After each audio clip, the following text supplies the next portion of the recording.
I rescued 3 children from drowning and received a bravery award of 300,000 yuan. At the awards ceremony, a classmate from a poor family named Lance suddenly rushed out, knelt before me, and begged me to lend him the money to save his father, who had cancer and needed 300,000. In my past life, with a kind and impulsive heart, I gave him the 300,000 yuan before the money had even warmed my hands. Little did I know.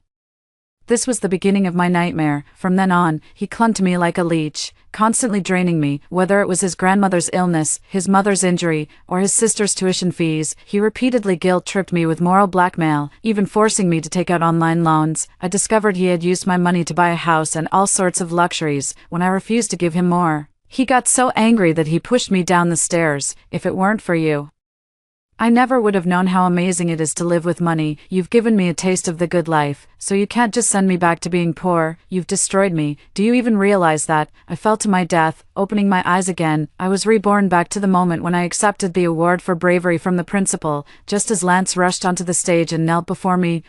At this moment, I'm standing on the award stage in the school auditorium. The principal had just placed a check for 300,000 into my hand. Below the stage was a dense crowd of teachers and students, with camera flashes going off incessantly. In their eyes, there was admiration, envy, and something else that was hard to put into words. Just as I was about to open my mouth to say a few words of thanks, a figure burst from the crowd below the stage. It was Lance, the scholarship kid from our class, always in his faded school uniform, quiet and withdrawn. He rushed over to me in a few quick strides. Thud, he dropped to his knees before me. His knees hit the hard stage floor with a dull, heavy thump. The entire auditorium fell silent in an instant. All eyes were on us. Lance looked up, his face pale, his eyes bloodshot, his lips trembling. Marlo, please, you have to help me. His voice was choked with tears, thick with despair. My father has cancer. The doctors say the surgery will cost 300,000. This money is for his life. I know this money means a lot to you, but I'm truly desperate. My family has already sold everything we have. Please, lend me the money. I swear I'll pay you back. I'll sign an IOU. I'll do anything to repay you. As he spoke, he kowtowed forcefully, and his forehead quickly turned red. My blood ran cold at the sight of this all-too-familiar scene. It was right here, in my past life, watching him sob and cry, hearing the people around us murmur, "Poor thing," and "Marlo ought to help him." My heart softened. In a surge of passion, I felt that while the 300,000 was significant, a human life was of paramount importance. I handed over the check, still warm from the printer's ink. With almost no hesitation, I said, "Take the money to save your uncle first. Don't worry about an IOU. We can talk about any difficulties later." At that moment, thunderous applause erupted from the audience. Everyone was praising me for my kindness and selflessness. Lance was also crying, thanking me profusely and saying I was the savior of his family, but I never could have imagined that day was not the beginning of redemption. It was merely the prelude to my nightmare. His father's cancer was real, but it didn't require nearly that much. 300,000, most of that money was embezzled by him. At first, he would still occasionally update me on his father's condition. Before long, he started coming up with all sorts of excuses to ask for money. Marlo, my grandmother had a heart attack and needs money for the hospital. Marlo, my mother broke her leg working in the fields and we're short on the surgery fee. Marlo, my little sister got into a top high school, but the tuition is just too much. My family really can't afford it. Every time, it's the same desperate act, every time, with that same tearful voice, recounting the family's misfortunes. Then the people around start chiming in. Marlo, you're the big hero now. This money is peanuts to you. Poor Lance is in a sorry state. If you don't help him, who will? You managed to come up with 300,000 back then. Why are you balking at this small amount now? The chains of morality are tightening around me, layer by layer. I became the one who had to keep giving. The slightest hesitation would lead to accusations of being cold-hearted and selfish. To satisfy him, I started scrimping and saving. Later, the amounts he demanded grew larger and larger. When I told him I really couldn't come up with the money, he started urging me to take out an online loan. Marlo, just front me a little. I'll pay you back as soon as my family gets back on its feet. The interest isn't high. It's just to tide us over. Otherwise, my dad will have to stop his medication again. I was worn down by his persistence and suffocated by the judgmental stares from everyone around me, so I went and borrowed the money. With compound interest, the debt snowballed, growing larger and larger. Then one day, I happened to see Lance driving a brand new car, dressed in designer clothes, coming out of an upscale neighborhood. It was then that the scales fell from my eyes. I rushed up to confront him. At first, he tried to weasel out of it. Once I called him out, the look of pitiful meekness vanished from his face in an instant. It was replaced by a near-ferocious expression of greed and malice. So what if I am, Marlowe?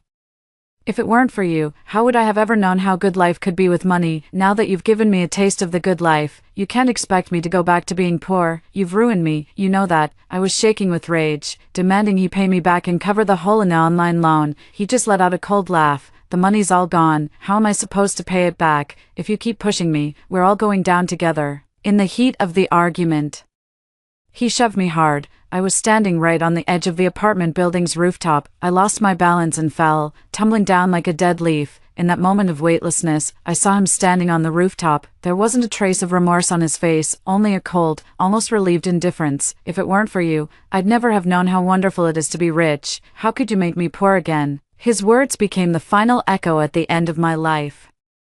A cold sensation rose from the soles of my feet, pulling me back from the abyss of memory. I looked down at Lance, kneeling on the floor. He's still crying, still putting on a show. The red mark on his forehead is perfectly placed. His voice is choked, every word drenched in despair. Murmurs and whispers began to ripple through the crowd.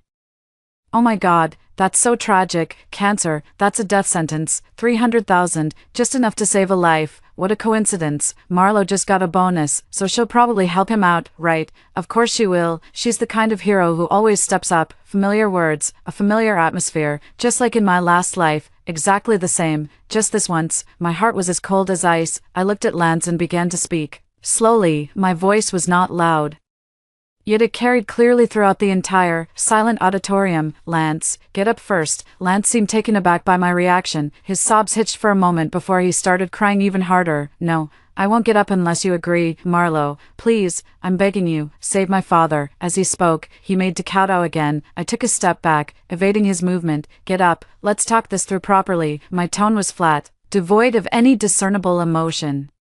The murmurs from the audience gradually died down, as if everyone sensed something was off. Lance's face stiffened, but he stubbornly remained on his knees. Marlowe, I know this is an outrageous request, but I truly have no other choice. Your money is a hard-earned honor, but my father's life is just as important. He began playing the sympathy card, trying to guilt-trip me with this talk of life, in my past life. It was this very line that moved me. I thought that no amount of money was more important than a human life, but only now do I truly understand. My own life was once trampled upon so easily, all because of that money, because of him. Lance, I said, looking him straight in the eye and enunciating every word, I'm truly sorry to hear about your father's illness, but that doesn't give you the right to rush in here, kneel before me, and try to force me to give you the money. Lance's eyes widened in shock. As if he couldn't believe what he was hearing, the room instantly erupted into an uproar. What do you mean? Marlowe isn't going to help him. What's going on? Isn't she supposed to be the hero? That's a bit cold-hearted, isn't it? A life is at stake, after all. The principal also approached, wearing a troubled expression. Marlowe, let's talk this through. Let Lance get up first. Okay, there's no need for this. I ignored the principal and kept my eyes fixed on Lance. Your father has cancer. The surgery will cost 300,000. Have you applied to the school for financial aid for this situation? Lance was taken aback for a moment, his gaze shifting uneasily. I did apply, but the school's grant is far too small. It's nowhere near enough. Is that so? I raised an eyebrow slightly. From what I understand, the school has a special assistance fund for major illnesses. You can apply for up to 100,000. Did you apply for that? Lance's expression darkened.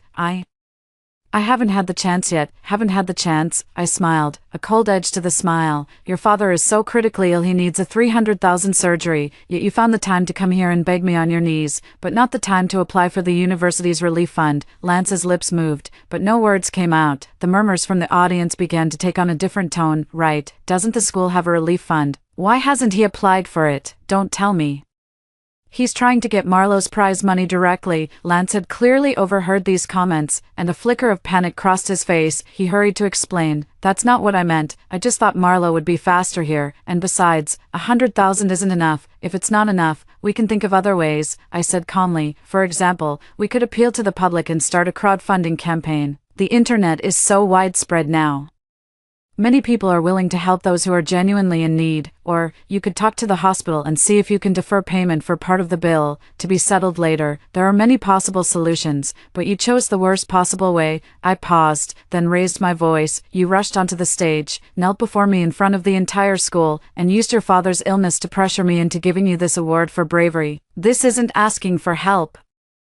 That's emotional blackmail. The phrase emotional blackmail detonated like a bomb in the auditorium. Everyone was stunned, Lance included. He jerked his head up. The sorrow and despair vanished from his face, replaced by the irritation of someone whose bluff has been called. I'm not, he retorted urgently. I was just desperate. I had no other choice. Being desperate is no excuse for kidnapping someone, I said, fixing him with a sharp look. Lance, do you have any idea what this money means to me? This isn't just any ordinary sum of money. I paid for this with my life. That day, 3 children fell into the lake. The water was freezing and the current was strong. When I jumped in, I never once thought about whether I'd make it back out. I fought desperately to push each one of them to shore, but I nearly drowned myself, tangled in the weeds. This money is a reward for my act of bravery, an acknowledgement of what I gave. It's not just 300,000, it's my honor, earned with courage and at the risk of my very life. And now, you're using your father's illness to demand I give this money to you. Do you think that's fair? My voice was not loud, yet it carried a force that pierced straight to the heart. The room fell into a profound silence. All the voices that had just accused me of being cold-blooded vanished. In their place, there was only silence. And a few thoughtful gazes. Lance's face flushed, then paled. He opened his mouth as if to retort, but couldn't find the right words. I didn't mean it like that. What's the jest? I pressed. Just that you think I just got the money, so it's convenient for you to use. Just that you think I should be a little more selfless, a little more kind, and just hand it over. Lance, kindness has its limits. My kindness is for saving a drowning child, for helping those who are truly in need and know how to be grateful, not for becoming a tool for your endless demands. I delivered that last line with deliberate, crushing weight, because I knew it was a lesson paid for in blood in my past life. Lance's body jolted violently. He stared at me, his eyes wide with shock and utter bewilderment. It was as if he didn't know me at all. In his mind, I had always been a gentle, even somewhat timid girl. In my past life, I would have simply given in to his pleas, but the me now is calm and sharp. Every word cuts like a knife, piercing through his facade.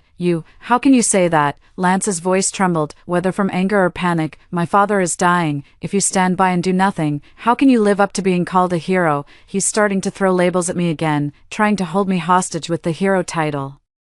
In my past life, I was completely shackled by that label, but now, I smiled. I saved 3 children from drowning. I've earned the title of hero, but that doesn't mean I have to save everyone, or meet everyone's demands. I'm a hero, not a saint, and certainly not your personal ATM. Lance, if you really want to save your father, then ask for help the right way, not here, using these despicable tactics to exploit people's kindness and honor. With that, I turned my gaze away from him. I turned around to face the teachers and students in the audience. Esteemed teachers, fellow students, I know everyone feels great sympathy for what Lance has been through. Same here, but sympathy does not mean one can be guilt-tripped. I have my own plans for this prize money. I will donate a portion to the school's relief fund to help more people in need. Like Lance's father, I'll save the rest. It will go towards my future tuition and living expenses, and also serve as a keepsake to remember this act of courage. I won't give it directly to Lance. It's not that I'm heartless, but because I don't want my kindness to be taken advantage of, and I certainly don't want this money, earned through bravery, to be misused. I have said my piece. The auditorium fell completely silent. A few seconds later, someone, no one knew who, began to clap. Then, the applause grew louder and louder. It was even more enthusiastic and heartfelt than the applause I received during the awards ceremony. Well said. Marlo is right. How dare they use emotional blackmail? She should be the one to decide what to do with the reward for her bravery. Lance has gone too far, forcing someone's hand like that. The tide has turned completely. Lance knelt on the ground, his face as pale as a sheet, under the weight of the crowd's scornful and accusatory stares, and meeting my own resolute gaze.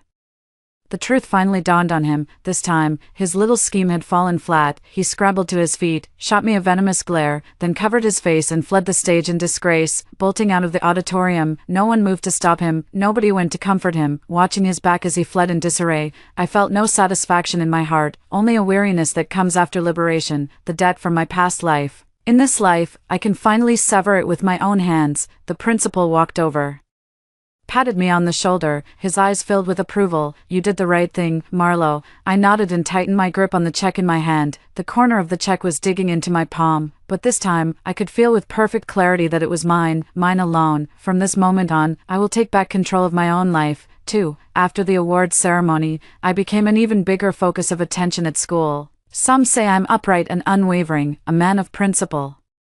Others say I'm cold and unfeeling, that I'd watch someone drown without lifting a finger, but I no longer care about any of these opinions. In my past life, I lived too exhaustively, constantly trying to live up to others' expectations. In this life, I'm going to live for myself. I went straight to the bank and deposited the 300,000 yuan bonus, then, I withdrew 30,000 and donated it to the school's relief fund. I didn't make a big deal about it.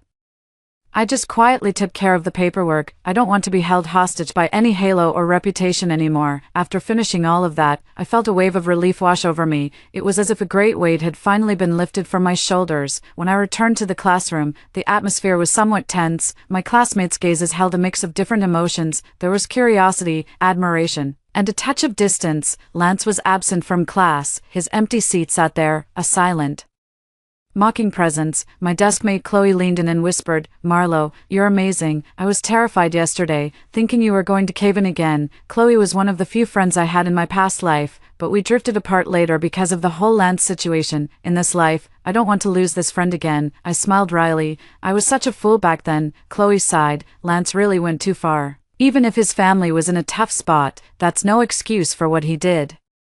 By the way, I heard from his roommate that his dad is sick, but it's apparently not as serious as he made it out to be. He doesn't need nearly 300,000. I wasn't surprised. In my past life, I eventually learned the truth as well. His father just had an ordinary, early-stage cancer. The surgery and follow-up treatment would have cost a little over 100,000, which was more than enough. His outrageous demand for 300,000 was nothing but greed at work. Let him be, I said flatly. Just focus on taking care of yourself. Chloe nodded and said nothing more. Lance didn't show up for the next few days. Rumors about him began to spread. Some said he was trying to scam people out of money, others claimed his father's illness was a lie, and there were even whispers that he had dropped out of school in shame after I rejected him. A full week had passed. Lance finally reappeared in the classroom. He looked gaunt, his face was haggard, and his eyes were bloodshot, as if he hadn't slept in days. The moment he walked in, every eye in the room was on him. He kept his head down, hurried to his seat, and slumped over the desk, completely still. He held that position for the entire class. When class ended,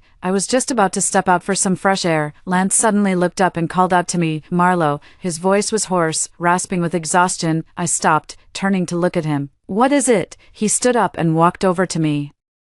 The other students held their breath, watching us. Lance's eyes were red, as if he had a lot he wanted to say, but in the end, he just pulled a piece of paper from his pocket and handed it to me. "This is my father's medical diagnosis and the hospital bill." I was truly beside myself with panic earlier. I didn't take the paper from him. I just stood there, quietly watching him. In my past life, he used similar tactics to play on my sympathies. I later found out that those so-called medical reports and expense invoices were either completely fabricated or had their amounts grossly inflated. When Lance saw I wouldn't take it, his hand froze midair, a flicker of embarrassment and humiliation crossing his face. "Marlo, I know what I did on the award stage last time was wrong. I'm sorry, but my father's illness is real, and the medical bills are truly overwhelming." That day, I was completely out of options. That's why I acted so rashly. His voice dropped to a low pitch, tinged with a deliberately feigned humility. "I later applied for the university's relief fund and started a crowdfunding campaign, but the money is still far from enough. The doctor said if we can't get the money together soon, the surgery will have to be postponed. Every day we delay, the risk grows." He looked up, his eyes beginning to well up again. "I know you don't believe me. I wouldn't believe me either, but I'm telling you the truth. Look at this list. It has the hospital's official stamp on it. It's genuine." He pushed the paper forward again, almost touching my hand. The murmurs from the crowd started up once more. "It looks real, doesn't it? What if he's telling the truth? What about his father? Shouldn't Marlo think this over again?" A man's life is at stake. The same old argument, the same old pressure. I could practically feel their stares pricking at my skin like needles, but this time, not a single ripple disturbed the calm surface of my heart. "Lance," I began, my voice still steady, "your diagnosis and the bill have nothing to do with me." Lance's face instantly darkened. "Your father is sick and needs money. That's your problem, not my responsibility. I understand your anxiety, but I'm not obligated to take on your burdens just because you're anxious. I've already donated 30,000 to the school's relief fund. If you qualify, some of that money will be allocated to you. Beyond that, you won't get another cent from me." My words were very direct, even cold. Sharp intakes of breath rippled through the crowd. Some thought I was being too heartless, but I didn't care, compared to the despair of being driven to jump to my death by him in my past life. What does this little heartlessness amount to? Lance's lips trembled, the red veins in his eyes becoming even more pronounced. Marlowe, how can you be so cold-blooded? That's a human life we're talking about. You clearly have the ability to help, so why won't you lift a finger? His voice began to rise again, tinged with the anger of being refused. I'm heartless, I laughed, when I saved 3 children I'd never even met. Why didn't you call me heartless then?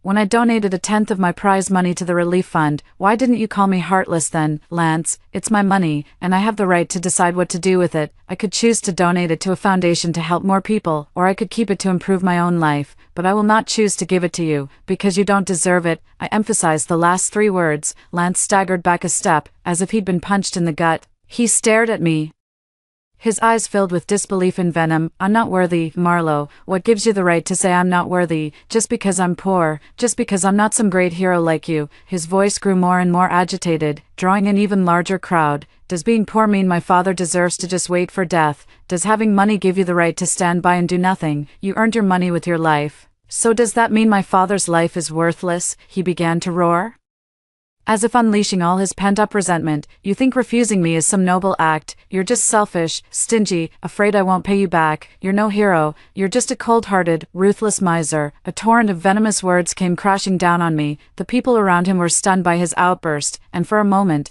no one dared to speak. Watching his hysterical display, I suddenly found it rather pathetic. So this is the gratitude I cultivated in my past life with 300,000, and this is what he calls repaying a debt of gratitude through servitude. Lance, I said, my gaze icy as I looked at him, are you finished? My composure seemed to catch him off guard, leaving him momentarily speechless. If you're done, then please move. I need to leave. I turned sideways, attempting to slip past him. He suddenly shot out a hand and grabbed my arm. His grip was incredibly strong, his fingernails digging into my flesh. You're not going anywhere, he roared, his eyes blazing. You're not leaving until you give me the money. I frowned and tried to wrench my arm free from his grasp. Let go of me. I won't let go. He clung on desperately. If you don't agree to help me today, I'm not letting you leave. If anything happens to my father, I'm holding you responsible. He was starting to act shamelessly. The onlookers could finally no longer stand by and watch. Lance, what are you doing? Let go of him, tuck it out, don't resort to violence. Chloe ran over as well, trying to pull Lance's hand away. Lance, let go of Marlowe, what you're doing is illegal. Lance was acting like a madman, refusing to listen to anyone. I don't care, either she pays up, or I'm not letting her leave. If my dad dies, I don't want to live anyway. We might as well all go down together. His agitation grew, and his grip on my arm tightened. I could feel a sharp pain in my arm. I could also sense a hint of why bother, in the glances of those around me, as if all it would take to quell this was for me to hand over the money, as if that would make everyone happy, but I refuse. I wrenched my arm free with a sudden, forceful jerk. The force of it sent him stumbling backward a few steps, nearly losing his balance. I rubbed my reddened wrist, fixing him with an icy stare. Lance, this is illegal. Your actions just now constitute harassment and unlawful restraint. If you do that again, I will call the police. My voice was quiet, yet carried an undeniable firmness. Lance was stunned. He probably never expected me to utter the words, call the police. In his mind, I was the weak, easy-to-push-around type who'd cave under the slightest pressure. The people around us were stunned. Clearly, resorting to the police was a move they hadn't anticipated. You're going to call the police on me. Lance's voice wavered, tinged with fear. Just because I asked to borrow money, just because I grabbed you, no. I shook my head. It's because you've been harassing me, restricting my freedom, and trying to force me to give you money with threats. All of that is more than enough reason to call the police. I took out my phone, making a show of starting to dial. Lance's face instantly drained of all color. Selfish and greedy as he was still just a student at the end of the day. And the word police filled him with an instinctive dread. Don't call the police, he blurted out in a panic. I was wrong. I'm really sorry. I won't ever do it again. I shouldn't have grabbed you. I shouldn't have stopped you. I apologize. As he spoke, he even looked as if he might kneel down again. I took a step back, avoiding him. There's no need for an apology, I said, looking at him. I just want you to understand that everyone must be accountable for their own actions. You'll have to find a way to solve your own problems. Don't come looking for me again, and don't harass me in any way, otherwise, I won't waste another word on you. I'll call the police. With that, I turned and walked out of the classroom without so much as a glance in his direction. Chloe hurried after me, even from far down the hall. I could still hear the murmur of conversation coming from the classroom. Chloe tugged on my sleeve and whispered, "Marlo, you are amazing back there, but are you really going to call the police?" I shook my head. "Not unless I absolutely have to, but he needs to know I'm not someone he can push around." Chloe nodded. "Yeah, the way he acted just now was really terrifying. By the way, is your arm okay? It's all red." I glanced at the red mark on my arm and smiled dismissively. "It's fine. It'll fade in a bit, compared to the bones he broke when he pushed me down the stairs in my past life. What does this little mark even matter? But I know, this is only the beginning. Someone like Lance doesn't give up easily. His selfishness and greed mean he'll stop at nothing to get what he wants, and I had to be fully prepared." Sure enough, it wasn't long before rumors about me began to spread like wildfire through the school. At first, they just said I was cold-hearted and would leave someone to die. They say I'm clutching the life or death reward money, yet I refuse to spare even a bit to save my classmate's father. Later, the rumors grew more and more outrageous. Some claimed I never truly intended to save those 3 children. I only jumped in for the 300,000 yuan reward. Some even went so far as to say I orchestrated the children's fall into the water myself, all to swindle the reward money. These rumors spread through the school like a virus. Everywhere I went, I could feel those strange, judgmental stares. Some whispered and pointed behind my back, while others talked loudly on purpose, just waiting to see my reaction. Chloe stood up for me. "Have these people lost their minds? How can they say such things? Marlo, you're a hero. They're just jealous you got the bonus and got swept up in the Lance drama." I looked out the window and said calmly, "Let them talk. I can't control what comes out of other people's mouths. In my past life, I cared too much about what others thought, always wanting to explain and prove myself. So, what was the outcome? The more you explain, the messier it gets, the more you try to prove it, the guiltier you look. In this life, I refuse to waste my energy on such futile efforts. Truth needs no defense. Falsehood will condemn itself. Time will tell, but they've gone too far," Chloe said indignantly.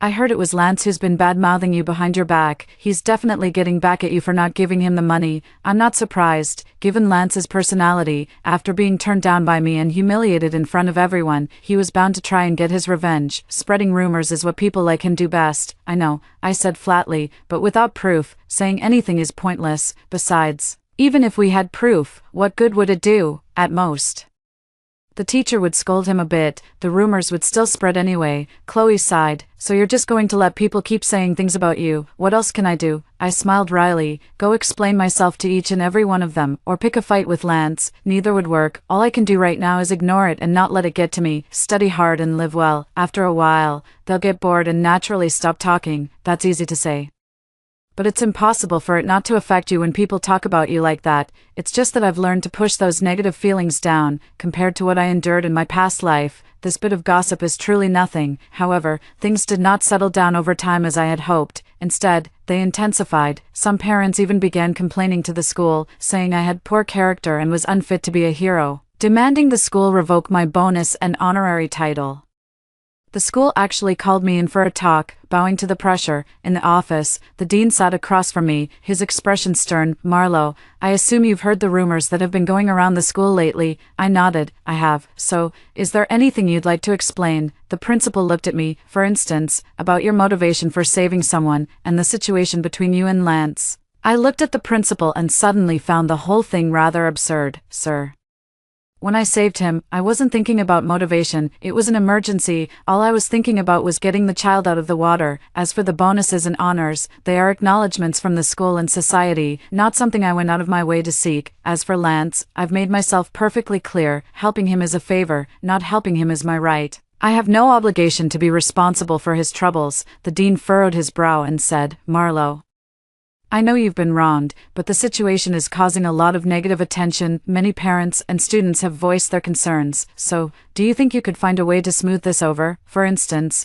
could you reconsider your approach with Lance? Even scaling back your support a little would help quiet some of the critics." I could not believe what I was hearing. Is he seriously trying to get me to cave into Lance, too? All because of those ridiculous rumors, Director? My tone turned cold. "As an educator, you should know the difference between right and wrong. Saving someone was the right thing to do, and refusing to be emotionally blackmailed is also right. Why should I be the one to compromise, just because he makes a scene, spreads rumors? If I give in this time, does that mean anyone with a problem can just pressure me this way in the future? Then what kind of hero would I be? Just a pushover for anyone to bully." The head teacher was left speechless by my words, his face turning pale then flushed with anger. That's not what I meant. I just think it's better to avoid unnecessary trouble, sir. I cut him off. Some things are worth the trouble. If even the school tolerates this kind of moral blackmail and spreading of rumors, who would dare to do good deeds in the future? Who dares to stand by their principles now? My voice was quiet, yet it carried a certain force. The head teacher looked at me, his expression complex. After a long pause, he finally sighed and said, "You're right, that was my oversight. The school will step in to clarify the matter and will also reprimand and educate those who spread the rumors. Rest assured, the school will protect your reputation." Even though I knew the school's protection might be limited, hearing him say that still gave me a sense of relief. At least he didn't fully side with the rumors. Stepping out of the office.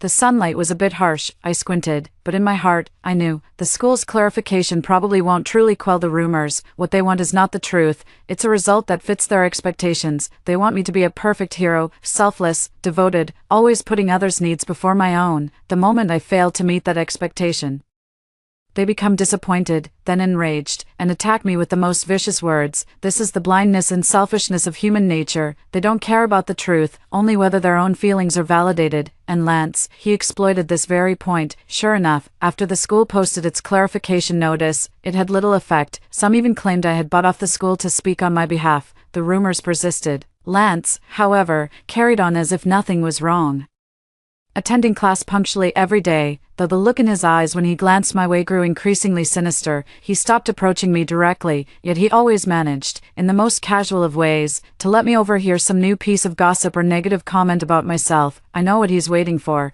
He's waiting for me to crack under the pressure of the gossip and come crawling back to him. He's waiting for me to hand over the money, just like I did in my past life, but he has no idea.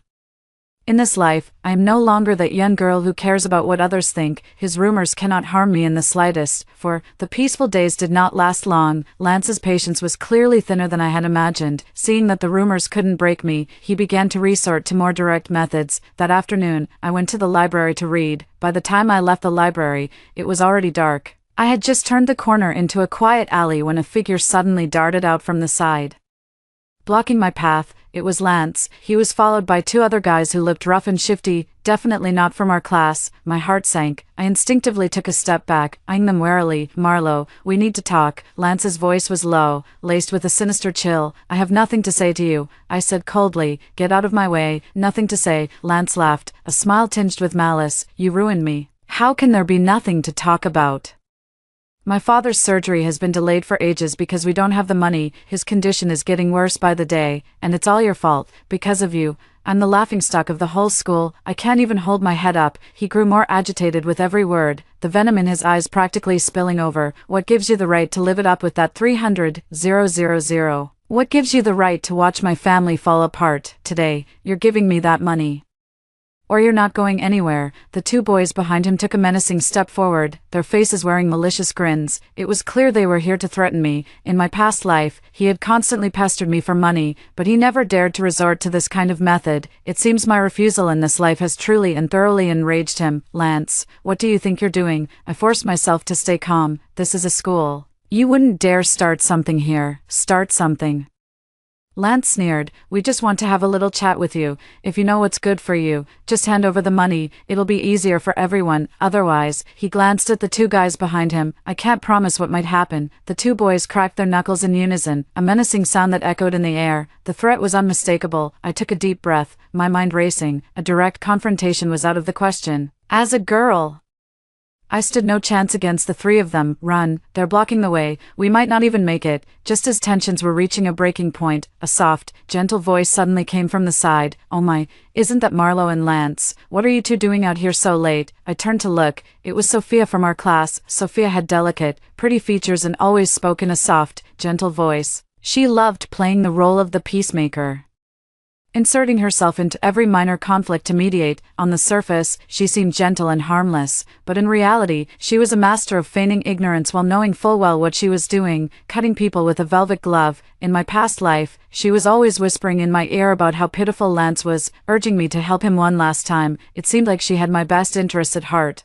but she was actually pushing me step by step into a deeper quagmire. At that moment, She was holding a thermos, looking as if she had just come from the study room, with a perfectly measured look of surprise on her face. Sophia, Lance's eyes flickered when he saw her, as if he hadn't expected anyone to show up. Sophia stepped between us, her gaze shifting between Lance's face and mine before settling on me. She said softly, "Marlo, don't be upset. I'm sure Lance didn't mean to block your way on purpose." Then she turned to Lance, a look of concern on her face. "Lance, I know you're worried sick about your father, but you can't handle it like this, you'll frighten Marlo." Her words, while seemingly meant to mediate, had already tacitly accepted that Lance had a valid reason for stopping me, framing the issue as merely a matter of his poor approach. Lance immediately picked up on her cue, forcing a pained expression onto his face. "I had no choice, Sophia, you don't understand, my father's illness." All right, I know it's tough for you."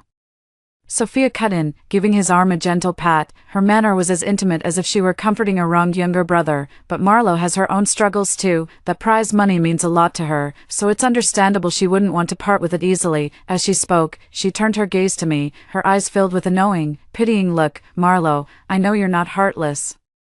The fact that you risked your life to save those 3 children proves you have the softest heart of anyone. Lance is only acting this way because he's backed into a corner. Please try to be more understanding. We're all classmates here. We see each other all the time. It would be so awkward if things got hostile between you. And besides," she shifted her tone, lowering her voice as if afraid someone might overhear, "there's been a lot of gossip about you going around school lately. If you were to help Lance out, everyone would surely see you as kind and generous. All that nasty talk would just disappear. Just think about it. Isn't this a good thing for you? And for Lance? Listen to that. How thoughtful of them. They use having a soft heart to put me on a moral pedestal, then force my hand with gossip, and finally package it all as a win-win situation. This tactic is far more sophisticated than Lance's childish tantrums in my past life."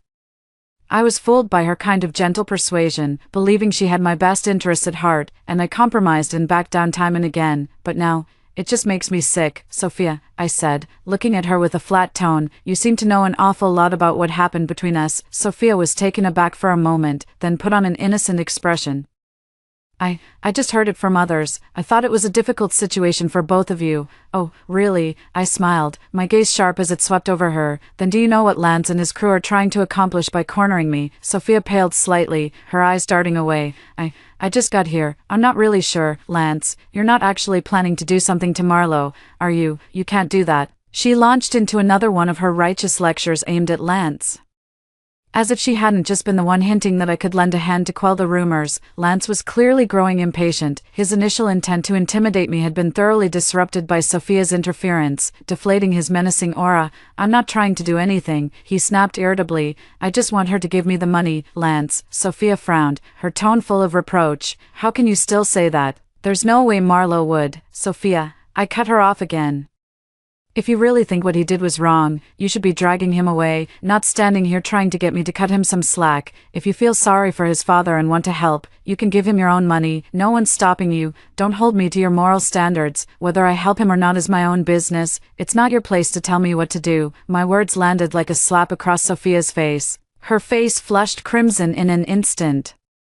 The innocence and gentleness vanished from her eyes, replaced by a flicker of embarrassment and irritation. "Marlo, how could you say that? I was only trying to help you two resolve your conflict." "Resolve our conflict?" I scoffed. "You just want me to back down so you can keep playing the saint, is that it? Watching me get guilt-tripped? Do you feel a sense of superiority, like you're more virtuous, more reasonable than I am?" I had hit a nerve. Sophia's lips trembled, and she was left utterly speechless. The 2 boys nearby probably hadn't expected things to turn out this way. Their faces lit up with the look of spectators enjoying a show, and their attitude toward Sophia became noticeably more flippant. Well, if it isn't the gorgeous Sophia, what's the matter? Tried to play peacemaker and it didn't quite work out. Seems this girl's got some fight in her. Doesn't look like an easy target." Lance's face grew darker by the second.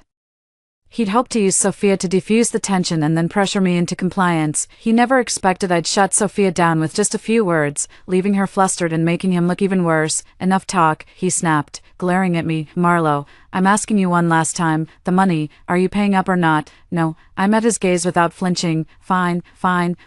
Lance spat the word out 3 times, a vicious glint flashing in his eyes. "You're going to regret this." As he spoke, he suddenly took a step forward and reached out to grab my arm. This time, I was ready. I sidestepped his grasp, pulled my phone from my pocket, hit the record button, and shouted, "Lance, what do you think you're doing? Trying to rob me in broad daylight?" My voice was loud, jarring in the quiet of the night. Lance's hand froze midair, and the two other guys were stunned. They never expected me to have the guts to shout so loudly. Sophia was also startled and instinctively took a step back.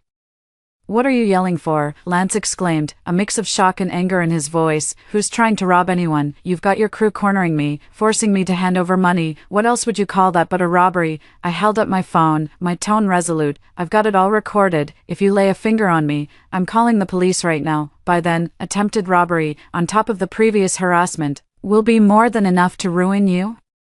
I deliberately emphasized the word robbery. Lance's face instantly turned ashen. He only meant to threaten me. He never intended to be saddled with a robbery charge. His eyes filled with terror the moment he heard the word recording. The two boys also panicked. They exchanged a glance and took a step back, clearly wanting no part in this. You're setting me up." Lance pointed at me, his voice trembling. "I'm just protecting myself," I said coldly. "You started this, Lance."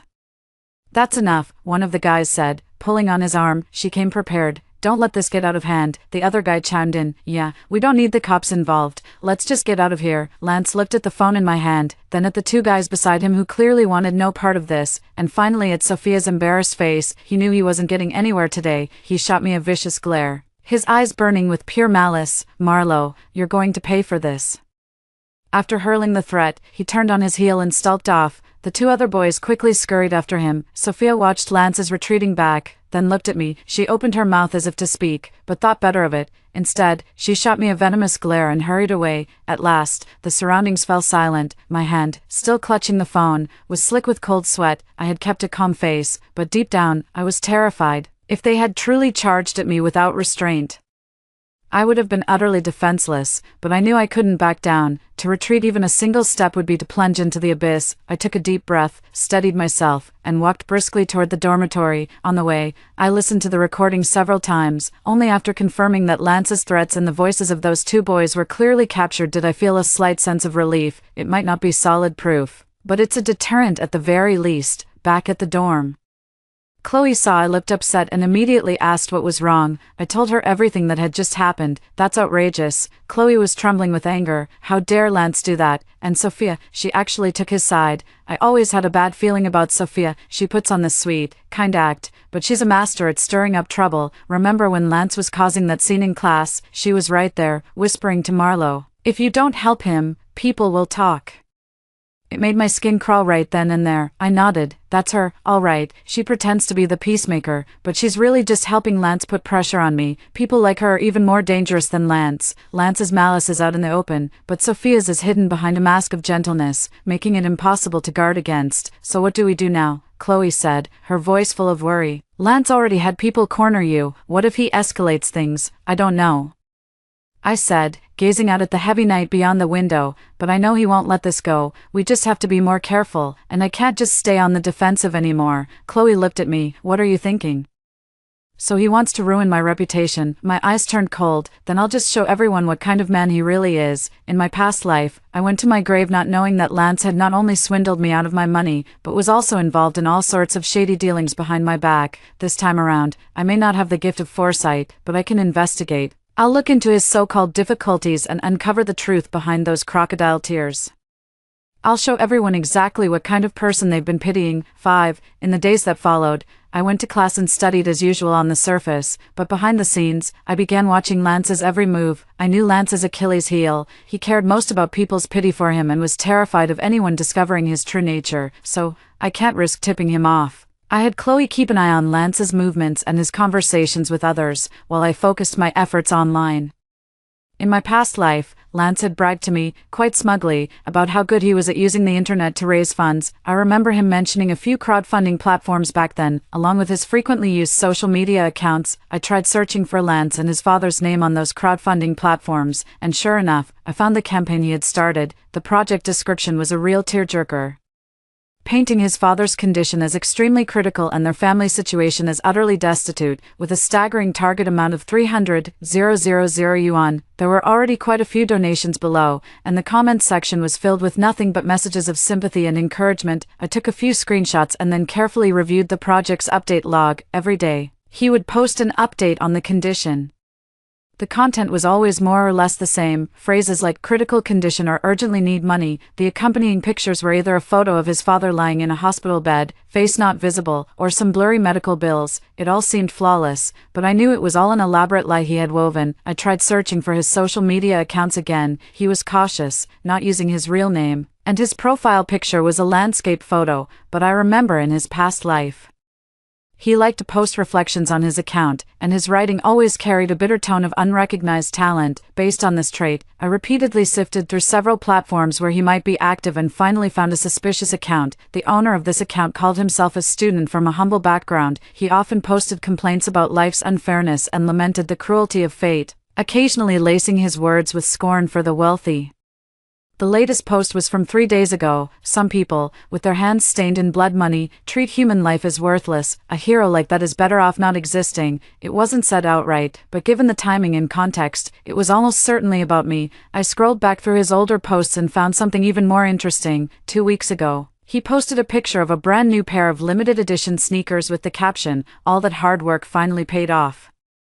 Totally worth it. I remember those sneakers. Lance wore the same pair in my previous life, and he said someone gave them to him, but a pair like that costs at least $5,000. How could a poor student, whose family is utterly destitute and whose father is gravely ill and in desperate need of money, possibly afford such expensive sneakers? I took a screenshot and kept scrolling. A month ago, he posted a photo from a restaurant. The location tag showed a high-end Western restaurant, and the caption read, "Sometimes you have to treat yourself." On the table in the photo were a bottle of red wine and an exquisitely prepared steak. At that time, he should have been worrying about his father's $300,000 surgery fee. There was an even earlier post, a picture of him with a girl at an amusement park. The caption said, "A happy day. I know that girl too. She's from the class next door. Always dresses fashionably, and her family seems pretty well off." In my past life, Lance never mentioned having a girlfriend to me. I took screenshots of all these suspicious posts, one by one. While this doesn't directly prove he was lying, it at least suggests his claims of poverty and desperation were likely heavily exaggerated. In addition to the online leads, Chloe also brought me some information. Marlo, I heard from Lance's roommate that he's been out of the dorm a lot lately, coming back very late at night, and he always reeks of smoke and alcohol when he does. Also, it seems he bought a new phone a few days ago, the latest model, costing thousands. He said it was a gift from a relative, but his roommate says he's never known Lance to have any wealthy relatives. Oh, and Sophia has been getting really close to Lance recently. They're often seen eating together in the cafeteria, and Sophia even brings him breakfast. What Chloe said aligns perfectly with the clues I found online. How could someone whose father is critically ill and in desperate need of money have the mind for smoking, drinking, buying a new phone, and dating? There's only one answer. He's not nearly as hard up for cash as he makes himself out to be, or rather, his so-called financial hardship was only directed at me. He was putting on a poor act online to scam donations, all while splurging with the ill-gotten money. On top of that, he kept trying to guilt-trip me, aiming to get his hands on my $300,000 as well. What a clever little scheme he had going. How many people know about all this? I asked Chloe. Probably not many. Chloe said after a moment's thought, Lance keeps to himself in class, and his relationship with his roommates is just a so-so. No one pays him much attention. Even though Sophia is close to him, she'd definitely never speak ill of him. What if we let more people know? I looked at Chloe, a glint of cunning flashing in my eyes. Chloe paused for a moment, then caught my drift. "You want to get this out there?" "Yes," I nodded, "but it can't come from us. If we're the ones who say it, people will think we're just trying to smear him. They'd end up feeling sorry for him instead. We need to make sure people stumble upon this information." Chloe's eyes lit up. "I've got it. We can have his roommate accidentally spill the beans, or let people happen to see his new phone and those posts." "Exactly," I said with a smile. "Lance loves to play the sympathy card, doesn't he? Well, let's show everyone exactly who they've been feeling sorry for, but we have to be subtle about it. He mustn't find out it was us." "Got it. Leave it to me." Chloe thumped her chest confidently. "I'll get it done perfectly." Watching Chloe's enthusiastic and determined demeanor, a wave of warmth washed over my heart. In my past life, because of the whole Lance situation, I pushed away everyone who genuinely cared for me, ending up utterly alone and betrayed by all. In this life, having Chloe by my side to support me, it's really wonderful. Over the next few days, Chloe began subtly spreading rumors in the dorm hallways and class group chats. She would complain to Lance's roommates about money being so tight lately. "I can't even afford a new phone," prompting them to mention that Lance had just bought one. When chatting with other classmates, she would casually drop into conversation. "I think I saw Lance eating at that Western restaurant by the school gate yesterday." She was very clever about it, never directly accusing Lance, but simply mentioning these things as if sharing everyday gossip. But these words, like a pebble tossed into a lake, soon sent ripples spreading. More and more people began to notice that something was off about Lance. "Hey, now that you mention it, I think I saw Lance with a new phone too, a really expensive looking one. Didn't he say his family was poor? How could he afford that? And get this, I saw him shopping at the mall near school with Sophia the other day, carrying a bunch of shopping bags. Isn't his dad still in the hospital waiting for surgery? How can he even think about going shopping?" The voices of doubt grew louder. Lance clearly sensed that something was off. He was growing increasingly sensitive. If someone so much as glanced at him a moment too long, he would become visibly tense and could even lash out with harsh words. His relationship with Sophia had also become somewhat strained. One time, I was eating in the cafeteria and happened to see them sitting together. Sophia must have said something, because Lance suddenly flew into a rage. He slammed his chopsticks down on the table and growled a few low words at her. Sophia was stunned into silence by his outburst, her eyes instantly welling up with tears. That wounded, wronged look of hers drew sidelong glances from everyone around them. Lance seemed to realize he had overstepped, his expression shifting, but he offered no apology, instead just shoveling a few more mouthfuls of food in silence before getting up and leaving. Sophia sat there, her eyes red and brimming with tears, muttering under her breath, "I was only trying to help." The whole scene won her no small amount of sympathy. What's Lance's problem? Sophia was just trying to be nice, and he snaps at her like that. Seriously, Sophia has been more than good to him. If it were me, I would have given up on him ages ago. I looked at Sophia's pitiful, delicate flower act and sneered inwardly. She's putting on a show again. Sure enough, within a couple of days, Sophia was up to her old tricks. During the class meeting that afternoon, the homeroom teacher was summarizing the previous week's academic progress.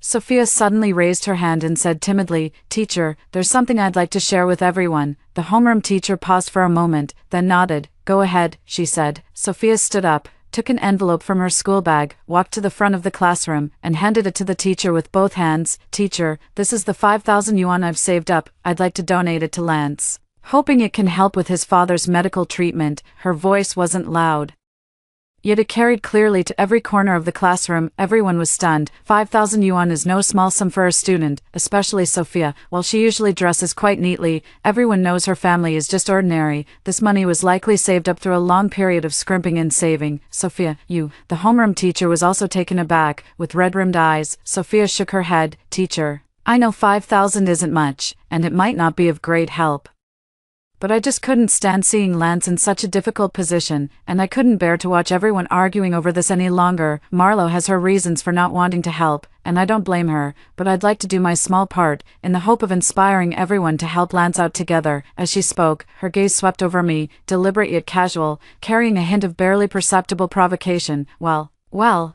that's a ruthless move. First, they put up 5,000 bucks to paint themselves as the generous, kind-hearted one. Then, under the guise of defending me, they actually cemented the narrative that I was unwilling to help. Finally, they called on the whole class to donate, expanding the scope of this moral blackmail to everyone, and I, as the person holding a 300,000 yuan prize yet unwilling to part with a single cent, naturally became the target of everyone's criticism. Sure enough, the moment Sophia finished speaking, the classroom erupted. "Sophia is just too kind. She's not even well off herself, yet she donated so much. Yeah, by comparison, it's just sad. I'll chip in a little too. It's not much, but it's better than nothing. I'll donate too." Soon, several classmates took out their wallets, walked up to the teacher's desk, and handed the money to the homeroom teacher. The homeroom teacher looked at the money on the desk, then at Sophia, and nodded. "Sophia has done a wonderful thing. This spirit of mutual aid and kindness is something we should all learn from. Just give what you can afford. The thought is what truly counts." Standing at the podium, Sophia accepted the praise and admiration, a shy yet gratified smile spreading across her face. Her gaze found me again, carrying the air of a victor. It was as if she was saying, "See, everyone's on my side." The surrounding stares all turned toward me in unison, some accusatory, some disappointed, and others simply waiting for the show. Chloe's face flushed with anger as she whispered in my ear, "That's too much. She did that on purpose." I took a deep breath, forcing down the rage in my heart. Sophia's move was truly a masterstroke. With just $5,000, she managed to turn everyone against me. If I don't donate, I'll cement my reputation as heartless and selfish. If I do donate, all my previous resolve will have been for nothing. And it will only encourage Lance and Sophia to take a mile if given an inch, but for all her scheming, she overlooked one crucial detail: I hold leverage over her and Lance. Just then, Sophia spoke up again, her voice tinged with a hint of hope. Marlo, I know you're not unwilling to help, you just have some reservations. Everyone is doing their part right now, aren't you also? She didn't finish her sentence, but her meaning was perfectly clear. All eyes were on me, waiting for my reaction. Lance sat in his seat, head bowed, his expression unreadable, but I could sense the tension in his body. He was waiting too, waiting for me to obediently hand over the 300,000 under everyone's watchful eyes. Just like in my past life, I slowly rose to my feet. The classroom fell silent in an instant. Sophia, I began, my voice calm, your willingness to donate money to Lance speaks to your kindness, and I truly admire that. A smug smile spread across Sophia's face. However, I continued, shifting my tone, your kindness should not be used as a tool to pressure others. Sophia's smile froze. Donating 5,000 is your choice, whether others donate or not, and how much they give is their choice. You can't demand others donate just because you did.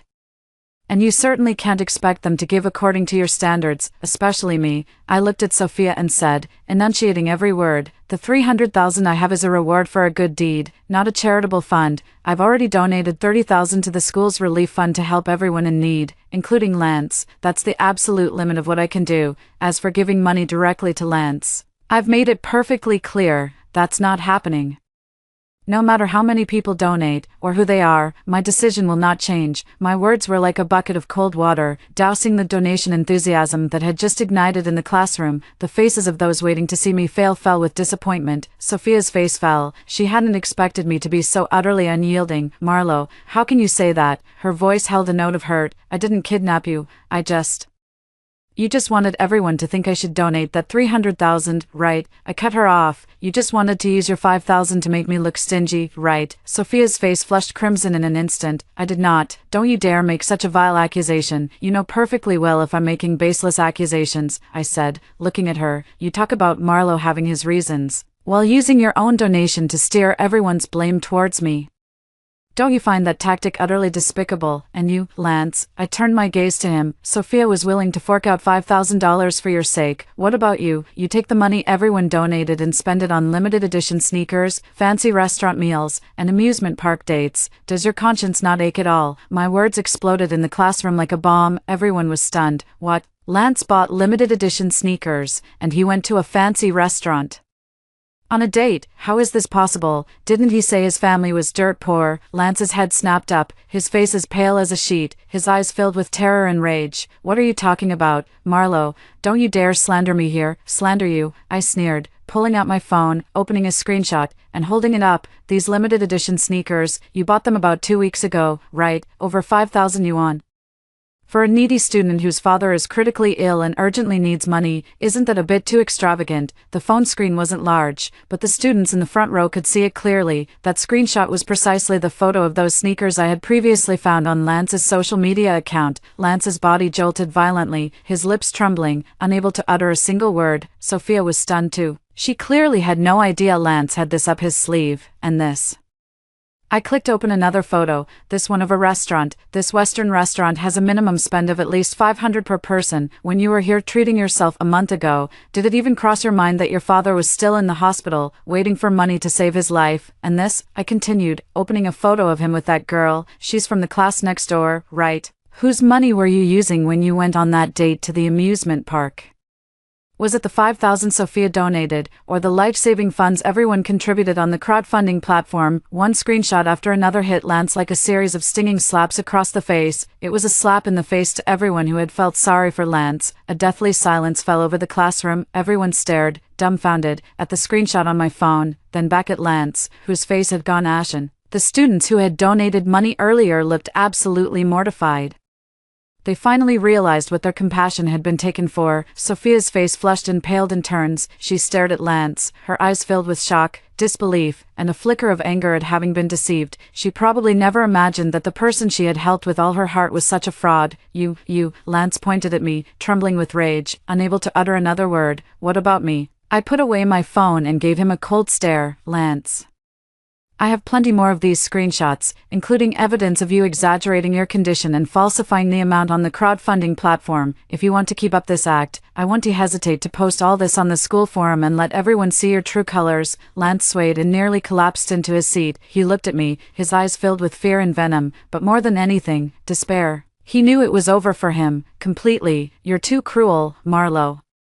"Too cruel," he murmured. "Me, cruel?" I laughed. "Compared to you pushing me down the stairs in our last life, what is this?" The words were out of my mouth before I could stop them, and I instantly regretted it. I had almost forgotten. This was the secret of my rebirth, something I could never speak aloud. Thankfully, everyone around me was too stunned by Lance's situation to notice the strangeness of my remark. The homeroom teacher finally snapped out of it. He stared at Lance, his face ashen. "Lance, what on earth is going on?" Lance slumped over the desk, burying his head in his arms, and didn't answer, but his silence spoke volumes. The homeroom teacher took a deep breath, struggling to contain his anger. "The school will get to the bottom of this, Lance. Come with me to the office." With that, he glanced at Sophia, his expression complex, but ultimately said nothing more as he led Lance out of the classroom. Sophia stood on the podium, still clutching the empty envelope. Her face deathly pale, she felt like a clown, enduring the weight of everyone's judgmental stares. She probably never dreamed in her wildest nightmares that her carefully orchestrated act of emotional blackmail would end like this. A deathly silence fell over the classroom. It was a long time before any of the students dared to whisper amongst themselves, "Oh my God, he was a con artist all along. That's disgusting. He played on our sympathy and squandered our money." Poor Sophia. She tried to help, only to be made a fool of. Marlowe was sharp. She saw right through him from the start. I was wrong about Marlowe. She was right all along. Hearing these comments brought me no sense of triumph, only the weary relief of a matter finally settled. I won this battle, but it was no easy victory. I look out the window. The sunlight is just right. The nightmare of my past life has finally come to an end in this one. 6. The incident with Lance caused a huge uproar at school. The school promptly formed an investigation committee. After verification, it was confirmed that Lance's father's medical condition was real, but far less severe than he had claimed. The total cost for the surgery and follow-up treatment would be, at most, around 150,000 yuan on the crowdfunding platform. He had misrepresented the severity of the illness and inflated the required amount. He managed to raise over 80,000 yuan, but the majority of that money was squandered on sneakers, a new phone, dates with his girlfriend, and visits to upscale venues. He had indeed applied for the school's relief fund previously. However, as he didn't meet the criteria for the maximum grant, he was only approved for 30,000 yuan. This sum was also misappropriated by him. As for the $5,000 Sophia donated, he immediately turned around and used it to buy a brand new gaming console. When the truth came out, the whole school was in an uproar. Those who had once sympathized with Lance and blamed me were filled with deep shame. They all rushed to apologize to me in the class group chat and on the school forum. "Marlowe, I'm so sorry. I was such a fool before, letting Lance trick me and misunderstanding you. Marlowe, you were right.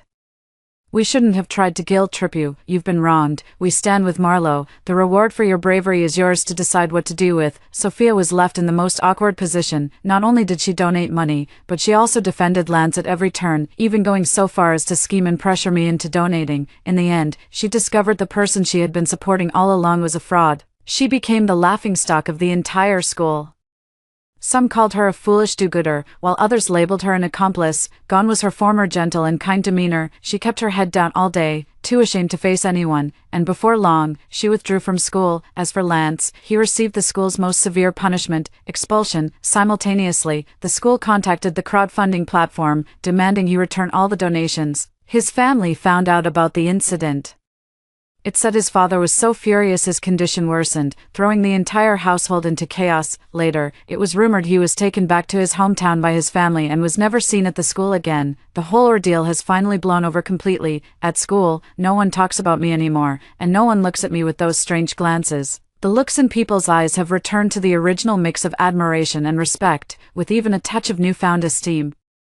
They respect me for sticking to my principles, for not being swayed by emotional blackmail, and for exposing the fraud for what he was. Chloe was even happier than I was. "Marlowe, that's fantastic. No one will be talking behind your back anymore." I smiled. "Yeah, it's all in the past now. What are you planning to do with the bonus?" Chloe asked curiously. "I'll put some of it aside for tuition and living expenses," I said. "With the rest, I'd like to sign up for a few hobby classes and learn some things I'm actually interested in. In my past life, I gave up so many things I loved because of Lance. I lived cautiously, constantly exhausted. In this life, I'm going to live for myself. I'll do what I want to do and live the life I want to live. That's wonderful. Chloe clapped her hands. I support you. What do you want to learn? I'll join you. Sure, I said. A warm feeling spreading through me as I looked at Chloe's genuine smile.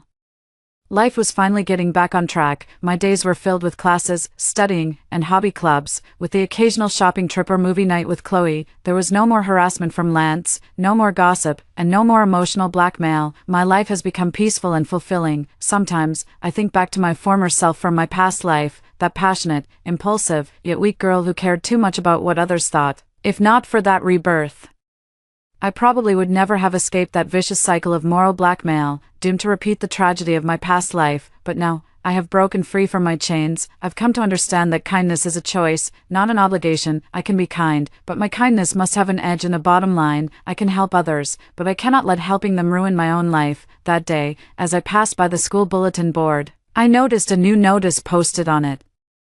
It was a follow-up report about commending a student for a courageous act. The report gave a detailed account of how I rescued the person and also mentioned what happened afterward. The final paragraph was written by the principal. Acting bravely for a just cause is a virtue worthy of praise, but we must also understand that heroes are ordinary people too. They have their own lives and their own rights. We cannot use the title of hero to hold them hostage, demanding endless self-sacrifice. True respect means understanding their choices and protecting their rights, not forcing them into a corner with the chains of morality. Reading this, I smiled. Sunlight filtered through the leaves, falling on the bulletin board and on me, warm and bright. I know that my new life has only just begun, and this time, I will take firm control of my own destiny. I will never let anyone or anything ruin it again. The end. Story 2. My sister-in-law had 3 consecutive daughters and aborted every time. The 4th time, her uterine condition was so poor that another abortion could risk infertility. Desperate for a son, she and my mother resorted to a folk remedy, eating raw insect eggs to change the baby's gender. I pleaded with them, warning that it could lead to parasitic infections, toxic pathogens, and even life-threatening complications. I paid out of my own pocket to take my sister-in-law to consult a doctor and get a checkup. She finally gave up, and my mother stopped pressuring her. But both of them still held a grudge against me. After my niece was born, my brother had an affair and decided to divorce her. My sister-in-law resents me deeply, believing I caused the loss of her baby boy and ruined her chances of keeping her husband. On New Year's Eve, she pushed me off the 20th floor, and I died instantly. When I opened my eyes again, I had been reborn to the day she came back with the bug. 1. I was holding a mop, cleaning the house. Gao Limin and my mom were fiddling with something in the kitchen. Gao Limin frowned deeply, clutching her chest. Is this really effective? It won't kill anyone, will it? My mother said with a displeased expression. This gender transformation recipe costs 5,000 and is a closely guarded secret. How could it possibly be problematic? If your womb had been more capable, you wouldn't need to take this. If you don't believe me, ask Yin Yen. The 2 murmuring women turned their gaze toward me. I froze. Yin Yen, you're the well-read one. Do you think it's safe for me to eat this? Hearing those exact same words from my previous life, I suddenly realized I had been reborn. Gao Limin had been pregnant 3 times. Each time, underground clinics told her it was a girl, and she went through with abortions despite my pleas. This time, the doctor warned her uterine wall is too thin with multiple adhesions. Another abortion would leave her infertile. My mom somehow got hold of this folk remedy that claims if you treat insect eggs with this method and consume them, it'll turn a female fetus into a male baby. But you can't get a prenatal gender test while taking this treatment. If you lack faith, it won't work. The so-called treatment is just mixing and crushing the eggs with baijiu, vinegar, and baking soda. The treated insect eggs were still squirming. Most of them were cockroach egg cases, since roaches symbolize abundant offspring, along with whatever other bugs they could get their hands on. Gao Limin was too creeped out to actually eat it, but her desire for her son was just too strong. They thought that since I went to college, I must know a thing or two, so they came to ask me. My eyes went wide. I couldn't believe people still fell for this kind of nonsense in the 21st century. My mother never went to school, but Gao Limin and my brother aren't exactly uneducated fools. I tried my best to dissuade her. Insect eggs carry all sorts of bacteria and viruses, even other parasites. Eating them could cause anything from diarrhea to a full-body infection that might be life-threatening. My mother snorted coldly. Stop trying to scare me with your science. This is a master's secret recipe. You have no idea how much effort it took to get it. If I'd known about this when I was pregnant with you, I would have used it long ago, then maybe I wouldn't have only your brother as a son by now. I've let old Shin down, you've never had children, so don't meddle in our affairs and jeopardize the Shin family line. If the Shin family line ends with your brother's generation, it'll be all your fault. My mother was aggressive, as if my brother's inability to have a son was my fault, and she took her frustration out on me. Unable to withstand the pressure and tempted by her son, Gao Limin secretly took it that night. Within days, she started having diarrhea and vomiting. She thought it was just morning sickness. To save her, I gathered all the information I could and used my hard-earned money to take her to the hospital. The doctor scolded us as soon as we arrived, saying continuing like this could have killed both her and the baby. Gao Limin, my mother, and my brother finally realized the gravity of the situation.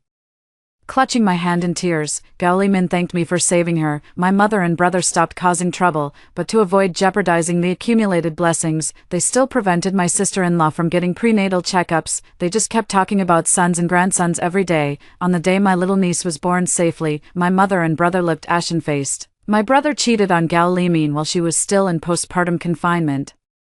He would beat and berate her at the slightest provocation. Terrified by his abuse, she didn't dare fight back. She blamed me, the easier target, for everything, claiming I coerced her into the hospital and sabotaged her dream of having a son. It was my wicked heart that couldn't bear to see her happy. I was the one who killed her baby boy. I've been shouldering all the blame for this mess. Late at night on Chinese New Year's Eve, everyone was happily anticipating the chime of the New Year's bell. She called me outside, and the moment I turned my head, she pushed me off the rooftop. Fireworks soared into the sky as I plummeted rapidly, sinking into darkness.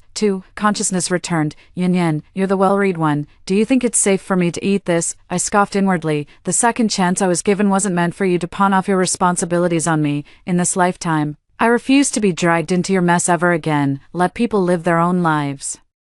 I don't care who it is, just leave me out of it. I tilted my head slightly and said, Sis, I've only learned textbook theories. I really don't know any folk remedies. Besides, I just graduated and don't even have a boyfriend. How would I know anything about childbirth? After speaking, I pretended to be shy and lowered my head. My mom said smugly, girls are just so clueless and stubborn, always stuck on book learning. What do they know about a master's decades of experience? Listen to your mom, I'll make sure you have a big, healthy baby boy. I scoffed inwardly and couldn't help but roll my eyes, as if she herself weren't a woman. Gao Limin pursed her lips, staring at the dark green viscous substance in the bowl with a sickly pallor. My mother slapped her. You want to have another worthless girl, don't you? If you don't give birth to a son this time, you'll be the reason the Shin family line dies out. In the previous life, the family line ended because of me.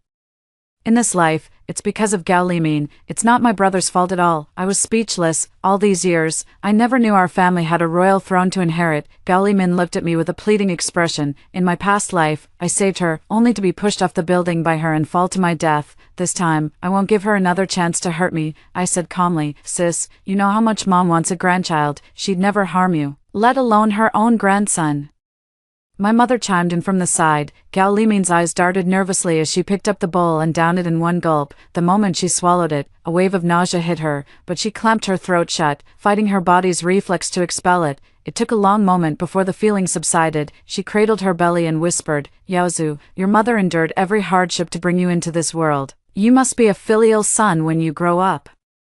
They're already calling him Yaozu before he's even born. My brother's name is Shin Guangzong, but he hasn't brought any glory to the family yet. 3. I packed up and fled home overnight, taking all my important belongings from the past 20+ years. I'm leaving everything else behind. After all, this house will soon be overrun with bugs. My sister-in-law and I maintain a surface-level harmony. She held my hand, pretending to be reluctant to let go. However, while I was packing, I caught a glimpse of the text she sent to her sister. That little brat is finally gone. Come quick and help me deal with the old hag. I smiled. If you're so reluctant to see me go, sister-in-law, I suppose I could stay a bit longer. Her smiling face instantly froze, a twitch pulling at the corner of her mouth. You're too kind, Yin, but the tickets are already booked. Canceling them would cost a fortune.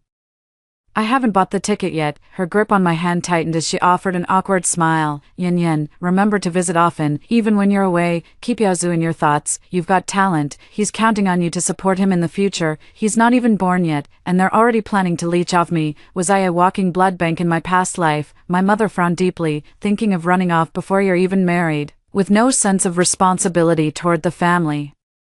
What a waste of resources. After all the money I've poured into raising you, you're just going to walk away. Even if you leave, you'll have to pay back every penny I spent on your education. Don't think you can weasel out of it. There wasn't a hint of reluctance to see me go, only regret over the money she'd spent. To make sure I could leave without a hitch, I bit my tongue and didn't argue with her. It's not like we only have 3 rooms in this house. If I stay, there won't be any space left after Yaozu is born. I'm being considerate here, and you're still not happy with that. My mom nodded and said, then you'd better start making money soon, so you can get a bigger place for me and your brother. How about I get you a bigger urn instead? My mom didn't try to stop me anymore. In fact, she even helped me pack my things. She kept mentioning that after Yaozu was born, the family would be short-handed, and insisted I save up to hire a nanny.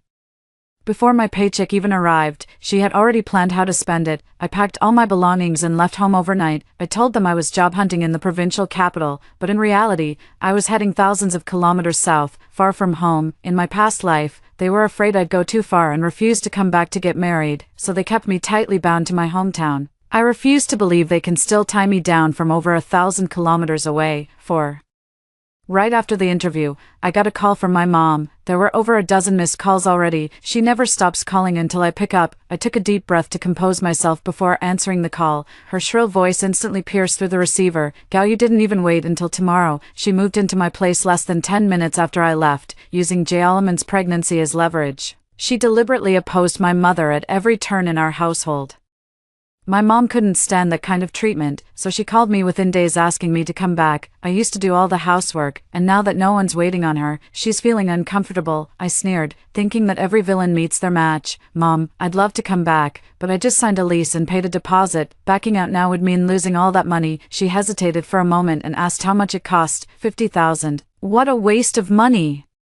Before I could finish speaking, she hung up the phone. In her eyes, only 2 things truly mattered, money and carrying on the family line. 5 moments later, I came across my sister-in-law's new social media post. Yaozu is already so remarkable, making his mom suffer through terrible morning sickness before he's even born. He's definitely going to grow up to be a strong, healthy boy. It never crossed her mind that it might be due to the parasite eggs. Some commenters congratulated her, while others urged her to see a doctor, vomiting that badly needs medical attention. If you've got a screw loose, that needs fixing too. The most sincere words came from my eldest aunt, a victim of the Shin family's previous generation's preference for sons over daughters. She was constantly exploited by my father since childhood. When I broke my leg recently, my mom didn't even bother to visit me once. Instead, she demanded I pay back the money I owed her right away.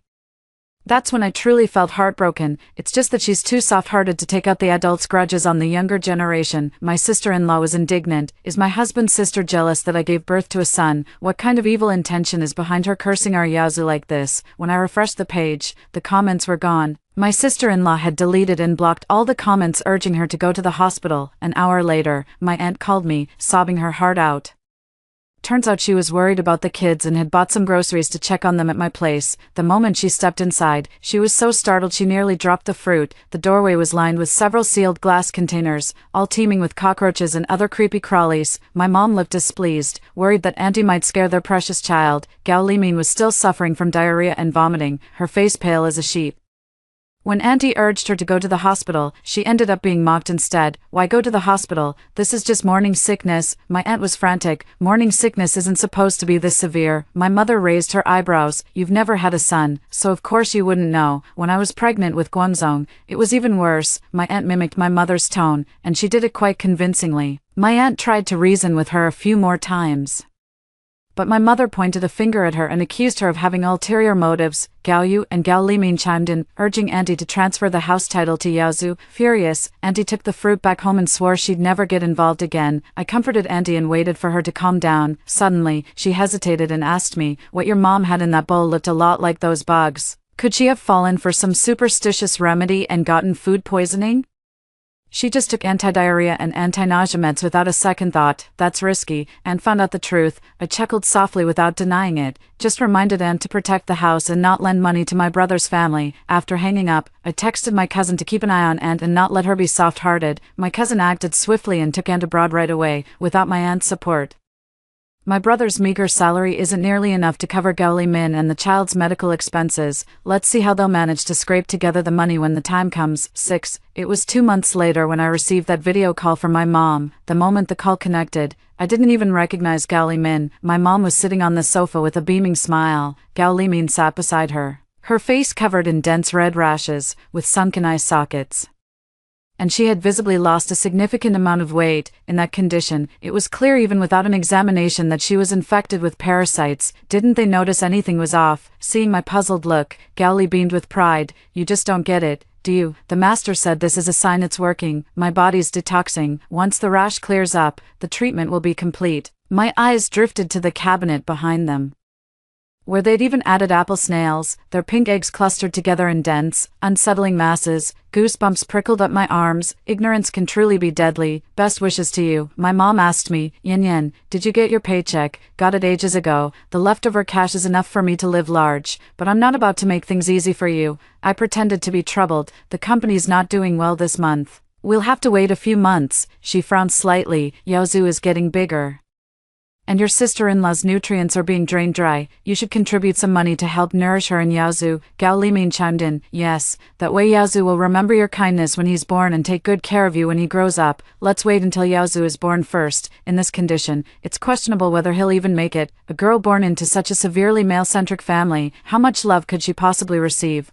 I pinched my thigh to force out tears. Mom, I'm struggling too. I can't even get enough to eat or stay warm. Could you please show me some compassion and lend me some money? Just as my mom was about to speak, there was a knock at the door. It's the property management. My mom was spotted by a neighbor while catching bugs. It reminded me that our house has been mysteriously overrun with cockroaches and other indoor pests lately. We'd wipe out one nest with insecticide, only for another to pop up, so we reported it to the property management.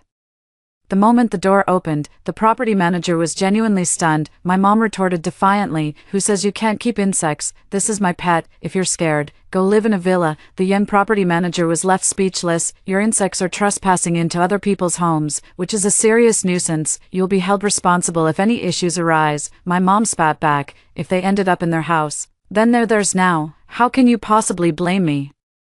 You can't be unreasonable about this. My mom shut the door right in their face and ignored them. The property management sent someone else to knock, and my mom threw herself on the floor, screaming that they were assaulting her. Just then, my brother came back. My brother immediately shooed everyone away, daring them to call the police instead of bullying the elderly and pregnant women. Gao Li Min cheered him on from the side, praising her man for being so courageous. Gao Yu also followed behind my brother with a shy, coquettish expression, their hands secretly intertwined in a corner where Gao Li Min couldn't see. I can't help but wonder what expression Gao Li would have if she knew she'd invited a wolf into her house. 7. I created a fake account to infiltrate the property management group chat, posing as a victim. I added a few neighbors and got pulled into a private chat group. Everyone was outraged, seething with pent-up frustration. Some complain about cockroaches infesting their kitchen, while others say they nearly had a heart attack when using the bathroom at midnight. I suggested calling the police, but no matter how hard the officers knocked, my mom refused to open the door. After multiple police visits, she even threatened them with a broom to get back at the neighbor. After the police left, they straight up scooped a bag of cockroaches and scattered them at the doorstep of the same floor resident. That sent chills down my spine. Someone spotted Gao Li Min's face in the video. I'm shocked. Is this pregnant woman some kind of mutant? She looks downright ghostly, nothing like a normal person. Gao Li Min's condition has changed drastically, looking completely different from the video just days ago. Her 6-month baby bump appears as large as someone else's 7 or 8 months. She looks sallow and emaciated, with oozing, crusted rashes. The contrast with Gao Yu standing beside her makes the sight even more shocking. Someone directly called the Women's Federation. The Women's Federation sent 3 people to my home. Seeing it was a woman, my mom let her guard down and cautiously opened the door. Everyone was startled to see Gao Li Min sitting in the living room. The more timid ones even let out screams. My mom shot them a glare and pushed them toward the door. Keep it down. Don't scare my grandson. As the 3 explained their purpose, my mother's face grew darker with every word. She immediately started screaming, "Why go to the hospital? You're just trying to scam us out of money. My precious grandson is perfectly fine. You can't even have kids of your own, yet you're butting into our family's business. If you scare my grandson, you'll pay with your lives." The 3 tried to reason with her, but her mouth was like a sewer, each sentence filthier than the last, laced with crude language. After watching the video, everyone fell silent. Some people were disheartened, all saying they'd never seen someone so unreasonable. If being civilized doesn't work, then fight fire with fire. Let them get a taste of their own medicine. I shared my general idea in the group chat, and my neighbor across the hall stepped up. My cousin was diagnosed with schizophrenia and is currently receiving treatment nearby. Maybe we should ask him to give it a try. Everyone in the group agreed. His mental illness gave him a get-out-of-jail-free card. As long as he didn't go too far, there wouldn't be any issues. I suggested they start with my brother, since he holds the family's financial reins. If he couldn't go to work, that would be a serious problem. The next day, the cousin from across the hall moved in. The approach is brutally simple. Before my brother left, my cousin took a dump by the door and smeared it all over the carpet with a stick. My brother was so furious he wanted to hit him, ended up getting a mouthful of shit. The stick was shoved straight into his mouth. Screams echoed through the entire hallway. My mom rushed out to protect my brother, but ended up getting wrestled by our cousin across the hall, smeared head to toe in feces. The stench was overwhelming. My brother was so furious he nearly passed out, but Gaoyu, who had been hiding inside, was the first to call the police. It was the same two officers from last time who showed up. The cousin from across the hall didn't actually cause any real harm to my brother, and since he's mentally ill, they just gave him a verbal warning and sent him on his way. My brother had no choice but to swallow his anger and suffer in silence. When my brother came home from work that evening, what greeted him wasn't just ordinary feces, but feces mixed with the corpses of insects poisoned by our neighbors. That night, my brother had a huge fight with our mom and cleared out all the insects in the house overnight. It takes magic to defeat magic, but my sister-in-law is already addicted to eating insect eggs. How could she possibly cope with having them taken away? 8. The very next day, my mom called. Her eyes were red and swollen. Yin, your mother's had such a hard life.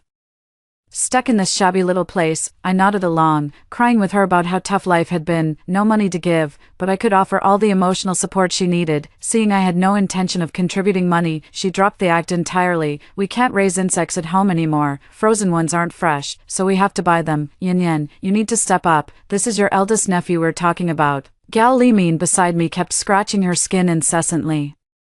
Scars of all sizes and festering wounds covered her entire body, yet she seemed completely oblivious, nodding along with my mother as if in agreement. My brother snapped back impatiently, still eating. Don't even think about bringing more into this house. It's been going on for ages. I'm sick to death of these bugs. My mother's eyes darted nervously. She, too, had reached her breaking point. She stared at Galliman's swollen, nearly translucent belly, mottled with shades of red and blue.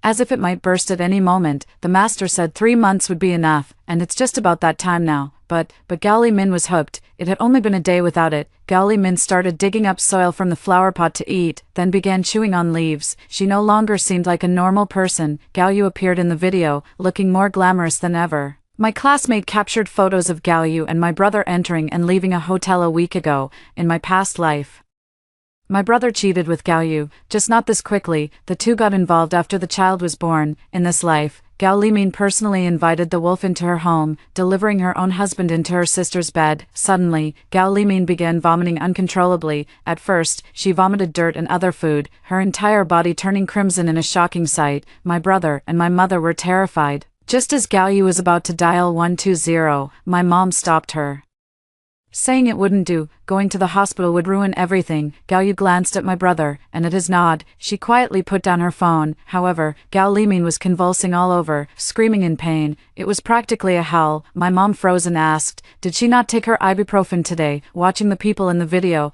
I felt nothing but a chilling coldness. For the sake of a boy, she was willing to gamble with her life. Blood gushed from Gao Li's mouth, splattering onto my brother's, my mother's, and Gao Yu's faces. The three of them could no longer stay seated. My mom kept murmuring, my grandson must be okay. Grabbing the phone from the table, they rushed the person to the hospital. They even forgot to hang up the call. 9. The doctor had never seen a pregnant woman in this state before. After going through the medical history, my jaw dropped when I heard my mom mention taking fetal gender-altering medicine. What do you mean, fetal gender-altering medicine?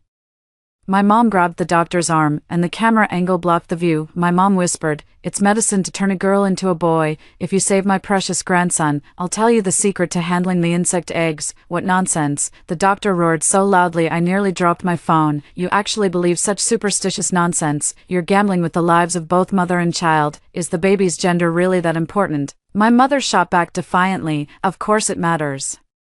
If she can't bear a son, what use is keeping her around? From behind the door came Jaelamin's agonized cries, yet neither my mother nor my brother showed a shred of sympathy, as if she were merely a baby-making machine. Gaoyue comforted my brother with an icy expression, acting as though a complete stranger lay in that room. An hour later, the baby was born. The nurse carried the infant out, sighing repeatedly as she detailed every abnormality to the family. My mother and brother leaned in closer, only to find the child covered in red rashes, just like Gao Limin. But that wasn't the strangest part. What was truly unsettling was that the child had both sets of reproductive organs, making them intersex. The moment my mother saw it, she nearly fainted, frantically backing away, unwilling to believe this was the grandson she had longed for. It must be because our faith wasn't strong enough, or the diet wasn't followed properly. The baby didn't fully transform into a boy. Push it back in, hurry.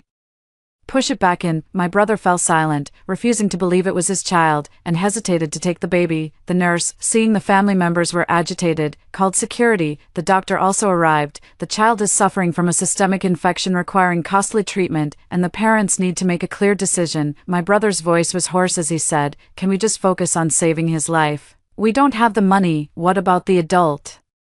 He has multiple parasitic infections throughout his body, and his organs are nearly failing. He requires—" My brother cut the doctor off. No, we can't afford treatment." The doctor sighed and walked away. Gao Limin was transferred to a general ward, while the premature baby with multiple infections was rushed to the neonatal ICU even after being stabilized. 10. My mother thought of me, and the three of them called me with worried expressions. After all this, Gao Limin looked utterly drained, and my brother and mother seemed to have aged 10 years overnight. "Xinyan, how much money do you have? Give it all to me." "No, you only remember me when you need money." I was disgusted inside, but pretended to be struggling. "Bro, the company hasn't paid me yet. I only have 300 yuan left for food." He frowned deeply. "How did you end up so badly off in the provincial capital? You might as well come back and get married."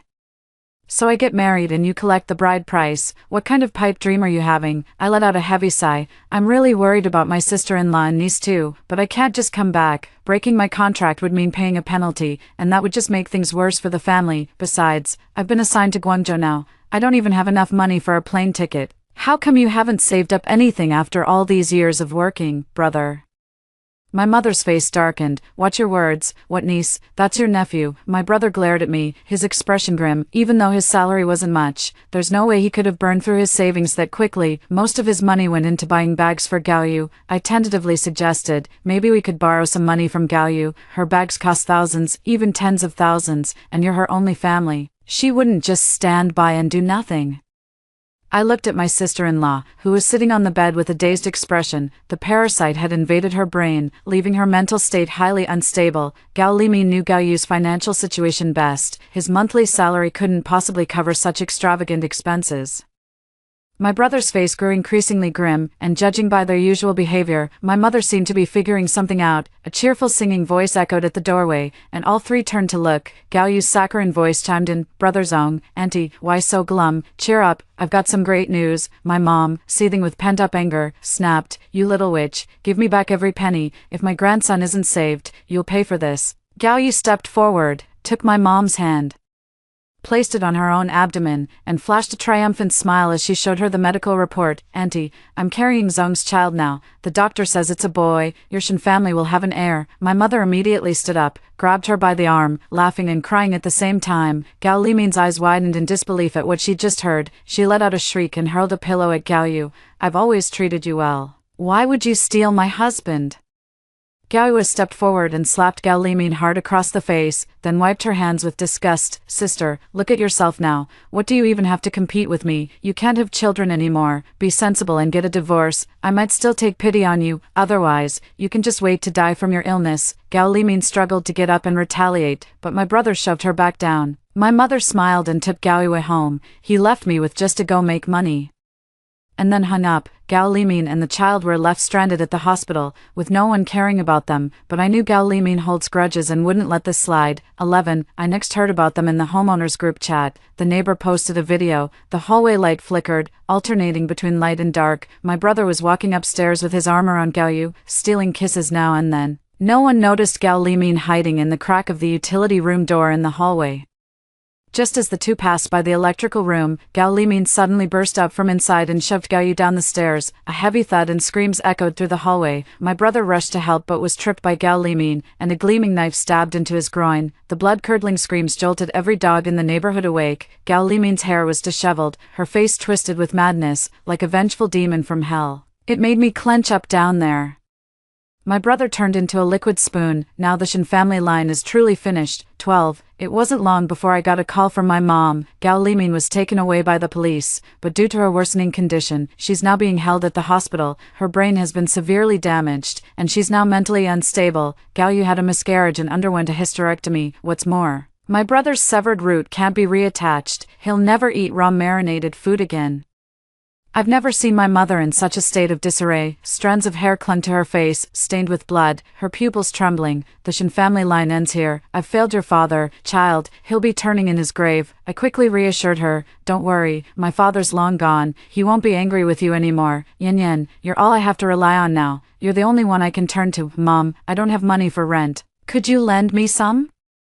My mother held back her anger for a long time before stopping herself from lashing out. Instead, they smiled at me and said, "Do you remember Uncle Zhang who used to hold you when you were little?" Alarm bells went off in my head, and I shook my head. Although he's older than you, an older man knows how to cherish his partner. He'll treat you well if you marry him. His eldest daughter can even help look after your children, so you won't be overburdened in the future, if I remember correctly.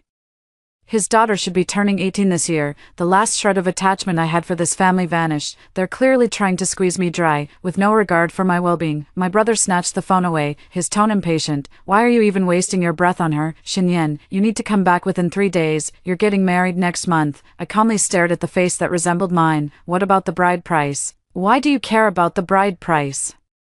That's your nephew's life-saving fund. He's the only male heir of the Shen family. It's your duty to provide for him. I smiled and gestured behind me. The aurora borealis draped across the sky, casting shifting hues of cyan and violet upon their faces. Right after joining the company, I applied for an overseas assignment at the foreign branch. Over the past few months, my performance has been recognized by the leadership. They made an exception and brought me along.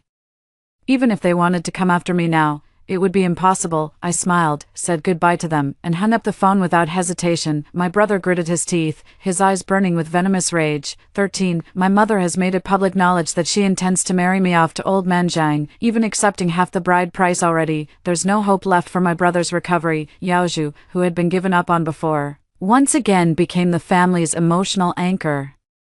The moment they got the money, the couple took out 100,000 yuan and insisted the doctors save Yaozhu at all costs, but ICU expenses bleed money like water. 100,000 yuan was just a drop in the bucket. After several days, they barely managed to keep him alive, moved to a general ward. I didn't go back, and the Zhang family got suspicious. Took people to my house to demand the bride, but I'm up in Scandinavia, 6,000 kilometers away, even if they knew magic.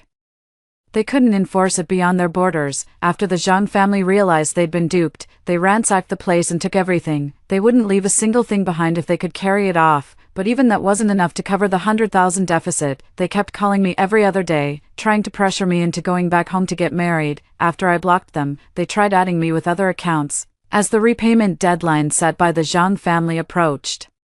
They couldn't produce me nor come up with the money. Then, even worse news hit. Yaozhu was born with severe congenital abnormalities in his reproductive system and hormonal imbalances, forcing an irreversible choice between two options. Without hesitation, the couple insisted the doctors do everything possible to make Yaozhu male, regardless of the cost. This came with exorbitant surgical expenses and post-operative care costs. The financial burden loomed over them like an insurmountable mountain.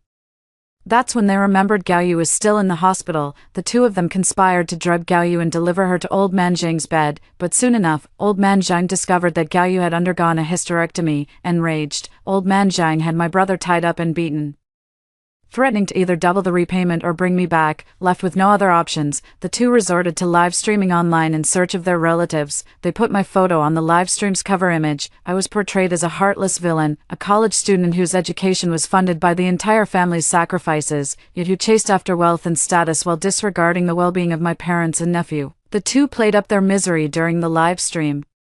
even posting explicit photos of Yaozu's private parts to garner sympathy, but since we're family, they said everything would be forgiven if I just came home. As long as the family works together, we can always get through tough times. Misinformed netizens were swayed by them and started condemning me in the comments, but most netizens were rational, donating supplies rather than money. My mom was so desperate that she went live on stream to play the victim, even falsely accusing me of stealing Yaozu's medical funds. I've been both father and mother raising these two siblings. Who would have thought that as soon as her sister-in-law got pregnant, this ungrateful daughter would abscond with most of her brother's savings and flee abroad? She's been deceiving us for over half a year. My brother also broke down crying. My son needs money for treatment right now. I just hope my sister will return and bring back my son's life-saving money.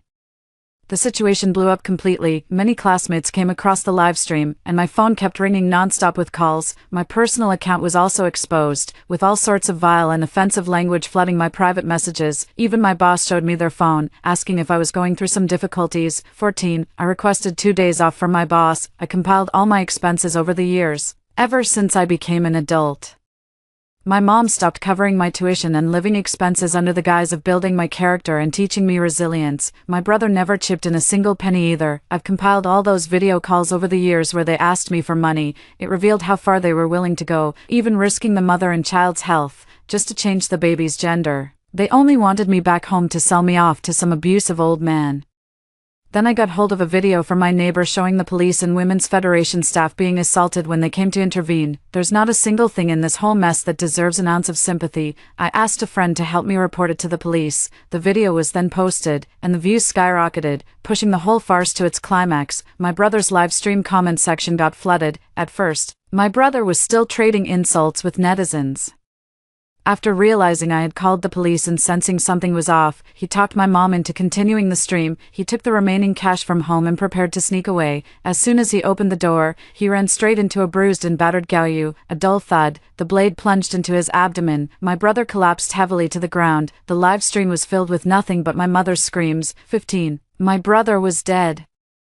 Gaoyu was taken away by the police who came to arrest my brother. My mother held my brother's lifeless body, sobbing until she could barely catch her breath. She choked on a sob and passed out. I asked a friend to check on her. She sat alone on the edge of the bed, clutching a pillow, murmuring, "Guamzong, come home for dinner." My friend waited for half an hour, but never once heard my mother mention my name. 16. 2 days later, my mother finally came to her senses.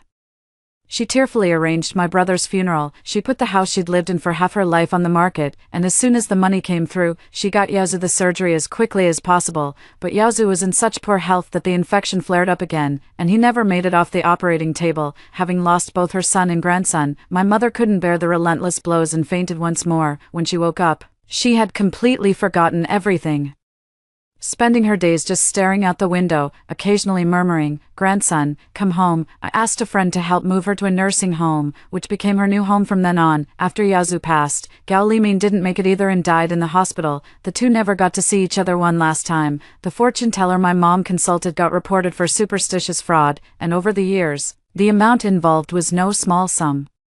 It landed her a free meal ticket courtesy of the state. 17. Everything was finally settled. The sea was calm, rippling gently, as a streak of gold rose from the horizon. All my colleagues were cheering. My boss walked over and patted me on the shoulder. "I've got some great news for you. You've been promoted." Story 2. I rescued a fox beastman from the black market. Father said signing the contract would make the beastman eternally loyal to me, yet he betrayed me. He carved up my heart with his own hands and offered it to my stepsister. When I opened my eyes again, I'd been reborn to the day I bought him. This time, I generously gifted him to my stepsister, choosing the bloodthirsty werewolf's dark pact instead. Yet his eyes burned crimson. "You should have made a contract with me instead." 1. My limbs were nailed to the wooden plank. My contracted orc bared his fox-like claws with a vicious grin, driving them into my heart, as he tore out my still-beating heart. The last flickers of consciousness hadn't left me. I watched as he carried my heart to my stepsister and knelt before her in reverence. "My lady, a gift for you." So his loyalty had always belonged to Isra, my stepsister. As memories sharpened into focus, I was reborn. A fresh batch of beastmen arrived in the rowdy black market. Hearing the news, father brought me and my stepsister to the black market. Once contracted, beastmen become utterly loyal to their masters. Each of you may choose one.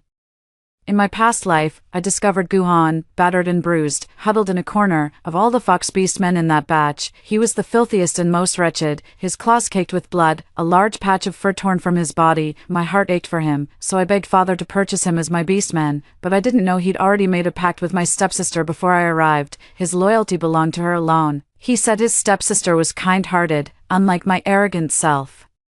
He claimed his stepsister suffered bullying just like him. He brutally killed me for his stepsister's sake. After circling around, Azra led me to a cage of fox beastmen. Only then did I realize she'd set this trap in our past life. My encounter with Guhan was probably part of her scheme too. Just like before, Guhan cowered in the cage corner, gazing at me with pitiful eyes. That innocent look of his truly tugged at my heartstrings.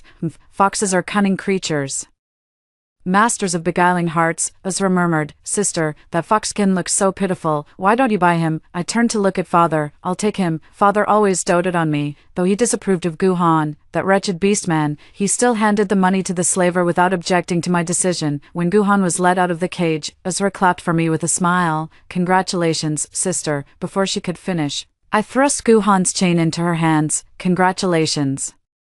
Little sister, you've acquired a fox beastman, too. Both froze in place. Azra glared at me with furrowed brows. Sister, why are you giving me the beastman you purchased? I sneered. Since you're so compassionate and pitied this creature, I bought him for you. Aren't you delighted? Father, does little sister despise my gift? Seeing my father frown, Azra grew anxious. No, father, that's not it. To maintain her obedient facade before father, Azra had no choice but to accept Guhan.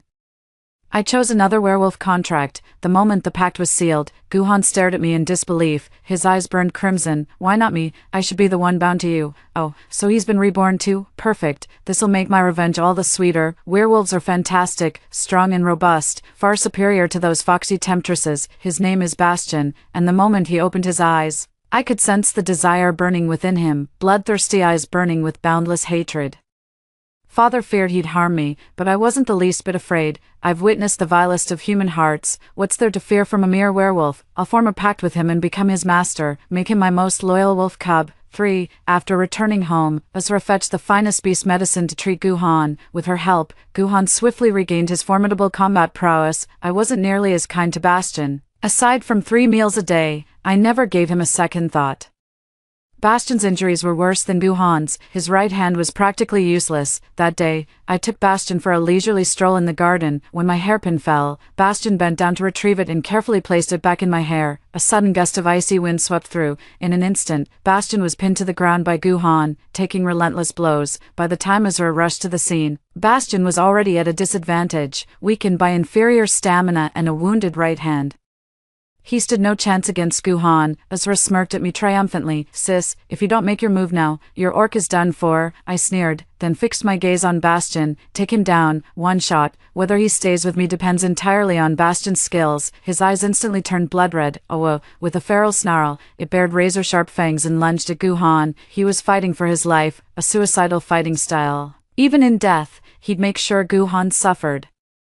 When it came to life or death combat, Guhan hesitated. In an instant, Bastion seized the advantage, his fangs locking onto Guhan. One struggle, and Bastion could snap his neck in a single bite. Azra's triumphant grin twisted into a vicious snarl in an instant. Still green and untempered, she couldn't contain her fury, stamping her feet in helpless rage. Guhan, you worthless trash. After all those rare herbs I've wasted on you, can't even beat a cripple.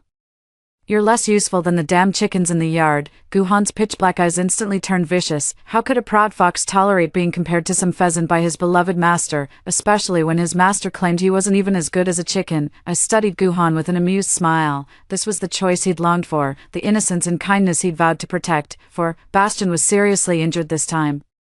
Guhan had flayed the skin clean off his left arm, clearly intending to cripple him permanently. That damn fox, utterly vicious. Since Bastion couldn't use his hands, I applied the medicine myself. This ointment is extremely rare. It accelerates Orcish wound healing dramatically. The downside is its severe side effects. Application causes excruciating pain. Bastion's still too weak to shapeshift back. Remaining in his half-orc form, he gritted his teeth without a whimper as I applied the medicine. Only the fur on his wolf-like tail would bristle instantly, utterly adorable. After bandaging his wound, I reached out to gently stroke his bristled tail. Grabbing a tuft of fur, I gave it a light tug. Bastion sprang up instantly, his furious eyes brimming with wounded resentment. Master, a werewolf's tail isn't meant for pulling. I've kept Bastion by my side all this time, yet he's always maintained an icy demeanor. Cold as a glacier, this is the first time I've ever seen him show such emotion. That really tickled my fancy. With a grin, I stepped closer and firmly grasped his tail. Why can't I pull it? Care to explain? Bastion's breathing became ragged in an instant. Amused by the moment, I playfully traced circles on his tail with my fingers, then lifted it to sniff curiously before blowing a teasing puff of air. The next instant, Bastion lost control and pinned me down, pressing against me. He brushed his lips against mine before struggling to move them to my ear. Growling through clenched teeth, I said hands off means hands off. I smiled. So that's why touching tails makes them lose control. 5. Father was the wealthiest merchant in the Northern Territories. Basra came into the family at age 7 when her mother remarried. After buying him from the black market, we barely exchanged more than a few words, let alone developed any real rapport. Her birth name was Nesta, but she took the name Azra after her mother married father. With only Ezra and I as father's heirs, he arranged a marriage alliance with Ryder's family to strengthen our lineage. The second son of Ryder's family, young Master Ryder, was both brilliant and strikingly handsome. Marrying him would secure Ryder family's backing and guarantee inheritance of the family fortune. In my past life, I adored Guhan wholeheartedly, never minding that he was a beast folk. On our matchmaking day, Guhan took me out instead.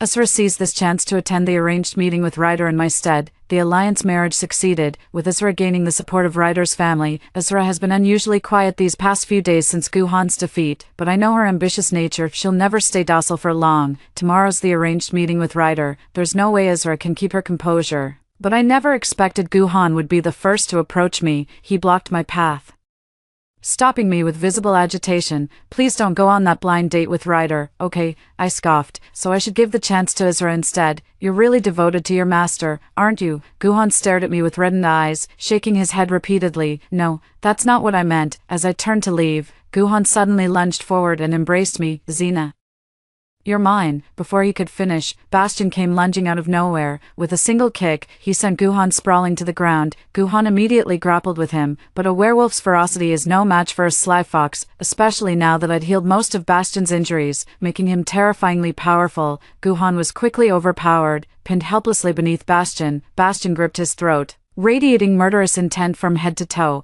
his voice dripping with terrifying menace. Set foot here again, and I'll tear you to pieces to feed the pheasants. 6. Tearing someone apart for pheasant feed is such a dull affair. To truly make Guhan pay, death would be far too merciful. Bastion won the fight, but not without taking some hits. A long gash ran from his chin down to his chest. I brought him back to the room to treat his wounds. Next time, remember to protect yourself even in a fight. I won't accept some shabby werewolf. A deep, muffled groan came from above. Humph. Sensing something amiss, I looked up to see Bastion's wolf tail standing stiffly upright. This is just regular wound medicine. How could it cause such a strong reaction? I looked up at Bastion, only to find his face flushed crimson. Are you in pain? Bastion stared at me with bloodshot eyes. For a moment, he forced himself to look away, clearly in pain. He stubbornly insisted on leaving. He's my orc. I'd never let anything happen to him. I stopped him in his tracks. Bastion, what's wrong? Should I call a doctor? Bastion suddenly turned and pinned me beneath him. Unlike last time, I realized Bastion had lost control, his face flushed crimson, his eyes growing hazy. This look was just like those male courtesans in the orc brothel soliciting patrons. I immediately realized and picked up the medicinal ointment to sniff it carefully, a faint fragrance of bluebell herbs. This was specifically an aphrodisiac herb. I immediately helped Bastion up. Come on. I'm taking you to see a doctor right now. Bastion let out a growl. In an instant, Bastion had torn my coat to shreds. The moment reason shattered, he pounded his own head, using pain to stay alert. No, if this continues, Bastion will die. 7. That afternoon, Ezra appeared before me with Guhan, both beaming with joy. Sis, Ryder said he likes me. You're not mad, are you? I skipped the blind date scheduled for this morning. Ezra went instead. I smiled faintly. How could I be upset? I've never even met Ryder. Ezra shot a meaningful glance at Bastion behind me. Congratulations, sister, on acquiring an orc husband. Shahu bot prevents document forgery. For bookfinding bots, choose Shahu, reliable heavy checkmark and scam-free. I was about to refuse, but Guhan cut in first, saying, Ezra, I'm confident, we're going to win this. Seems Ezra's bold enough to act this brazenly in front of me only because she's certain about marrying into Ryder's family.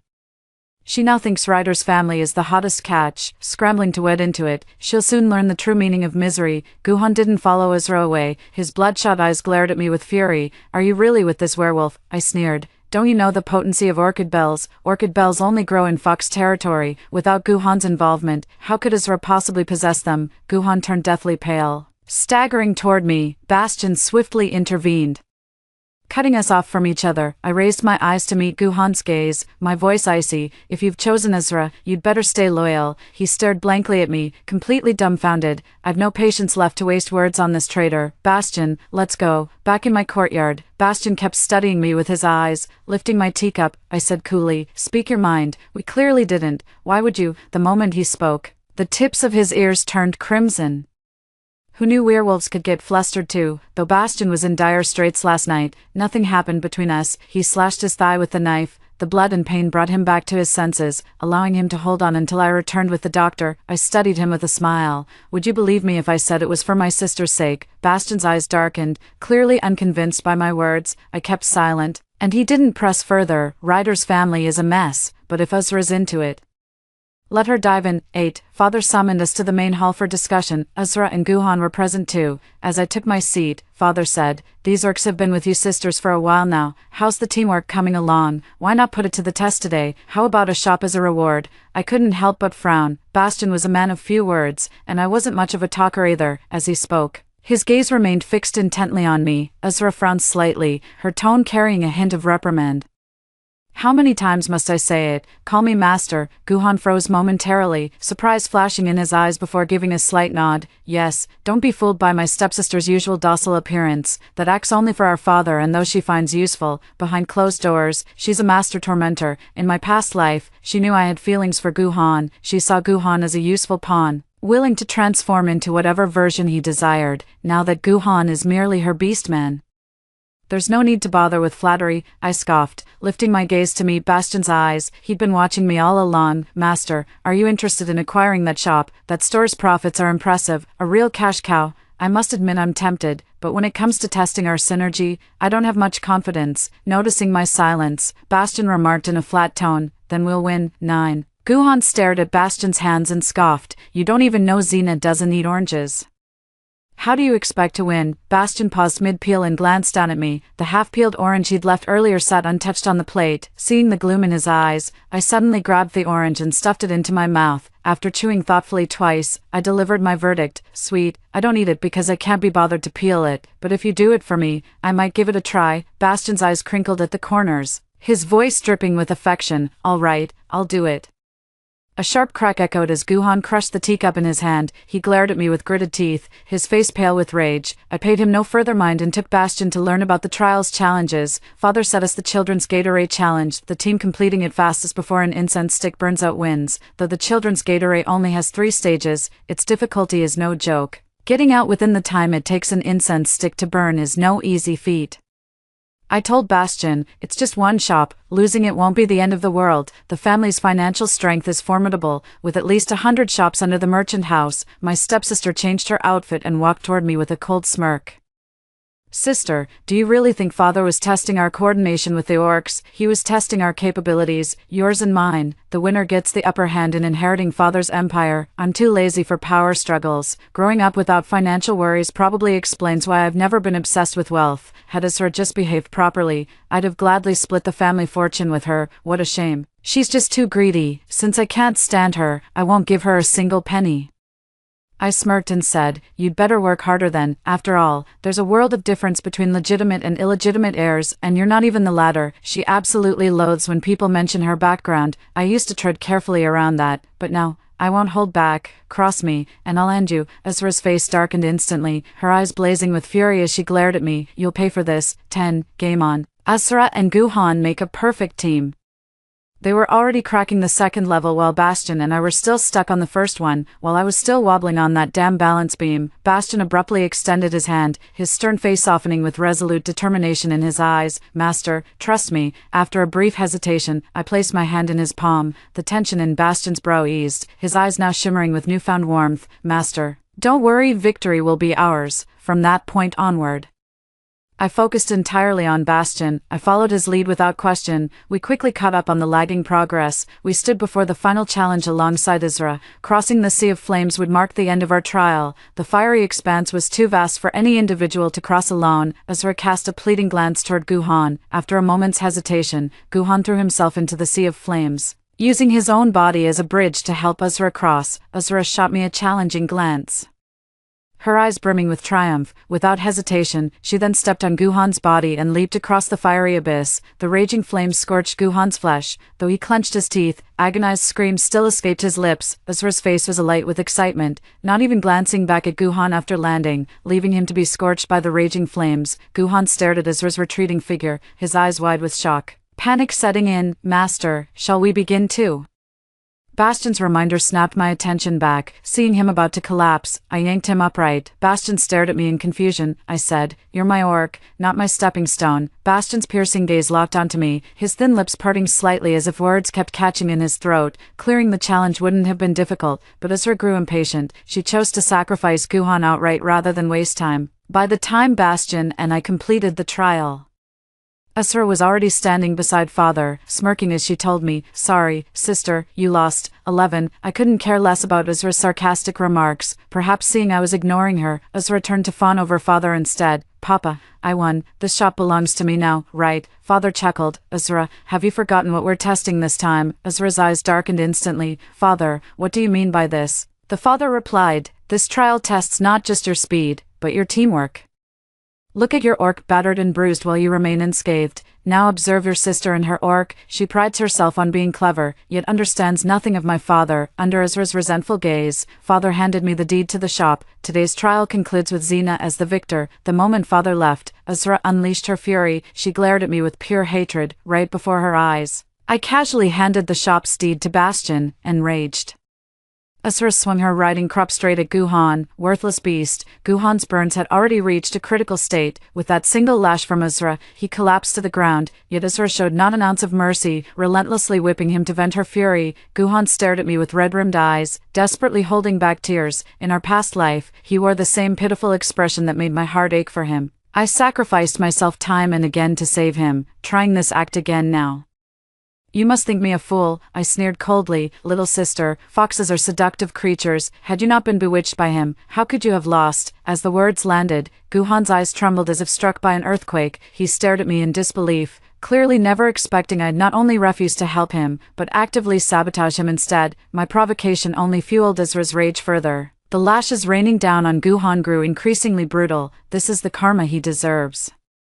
Didn't he claim he only felt alive when by Isra's side? Then let him truly savor the joy of being alive. 12. Back in my courtyard, Bastion expertly poured the floral tea and served it to me. The moment I took the teacup, I noticed the burns on the back of his hand. His crimson skin was covered in blisters. I couldn't help but frown. "Why didn't you tell me you were hurt?" I summoned a maid to tend to his wounds. As the bandaging finished, I spoke coldly, "That shop alone could secure your future."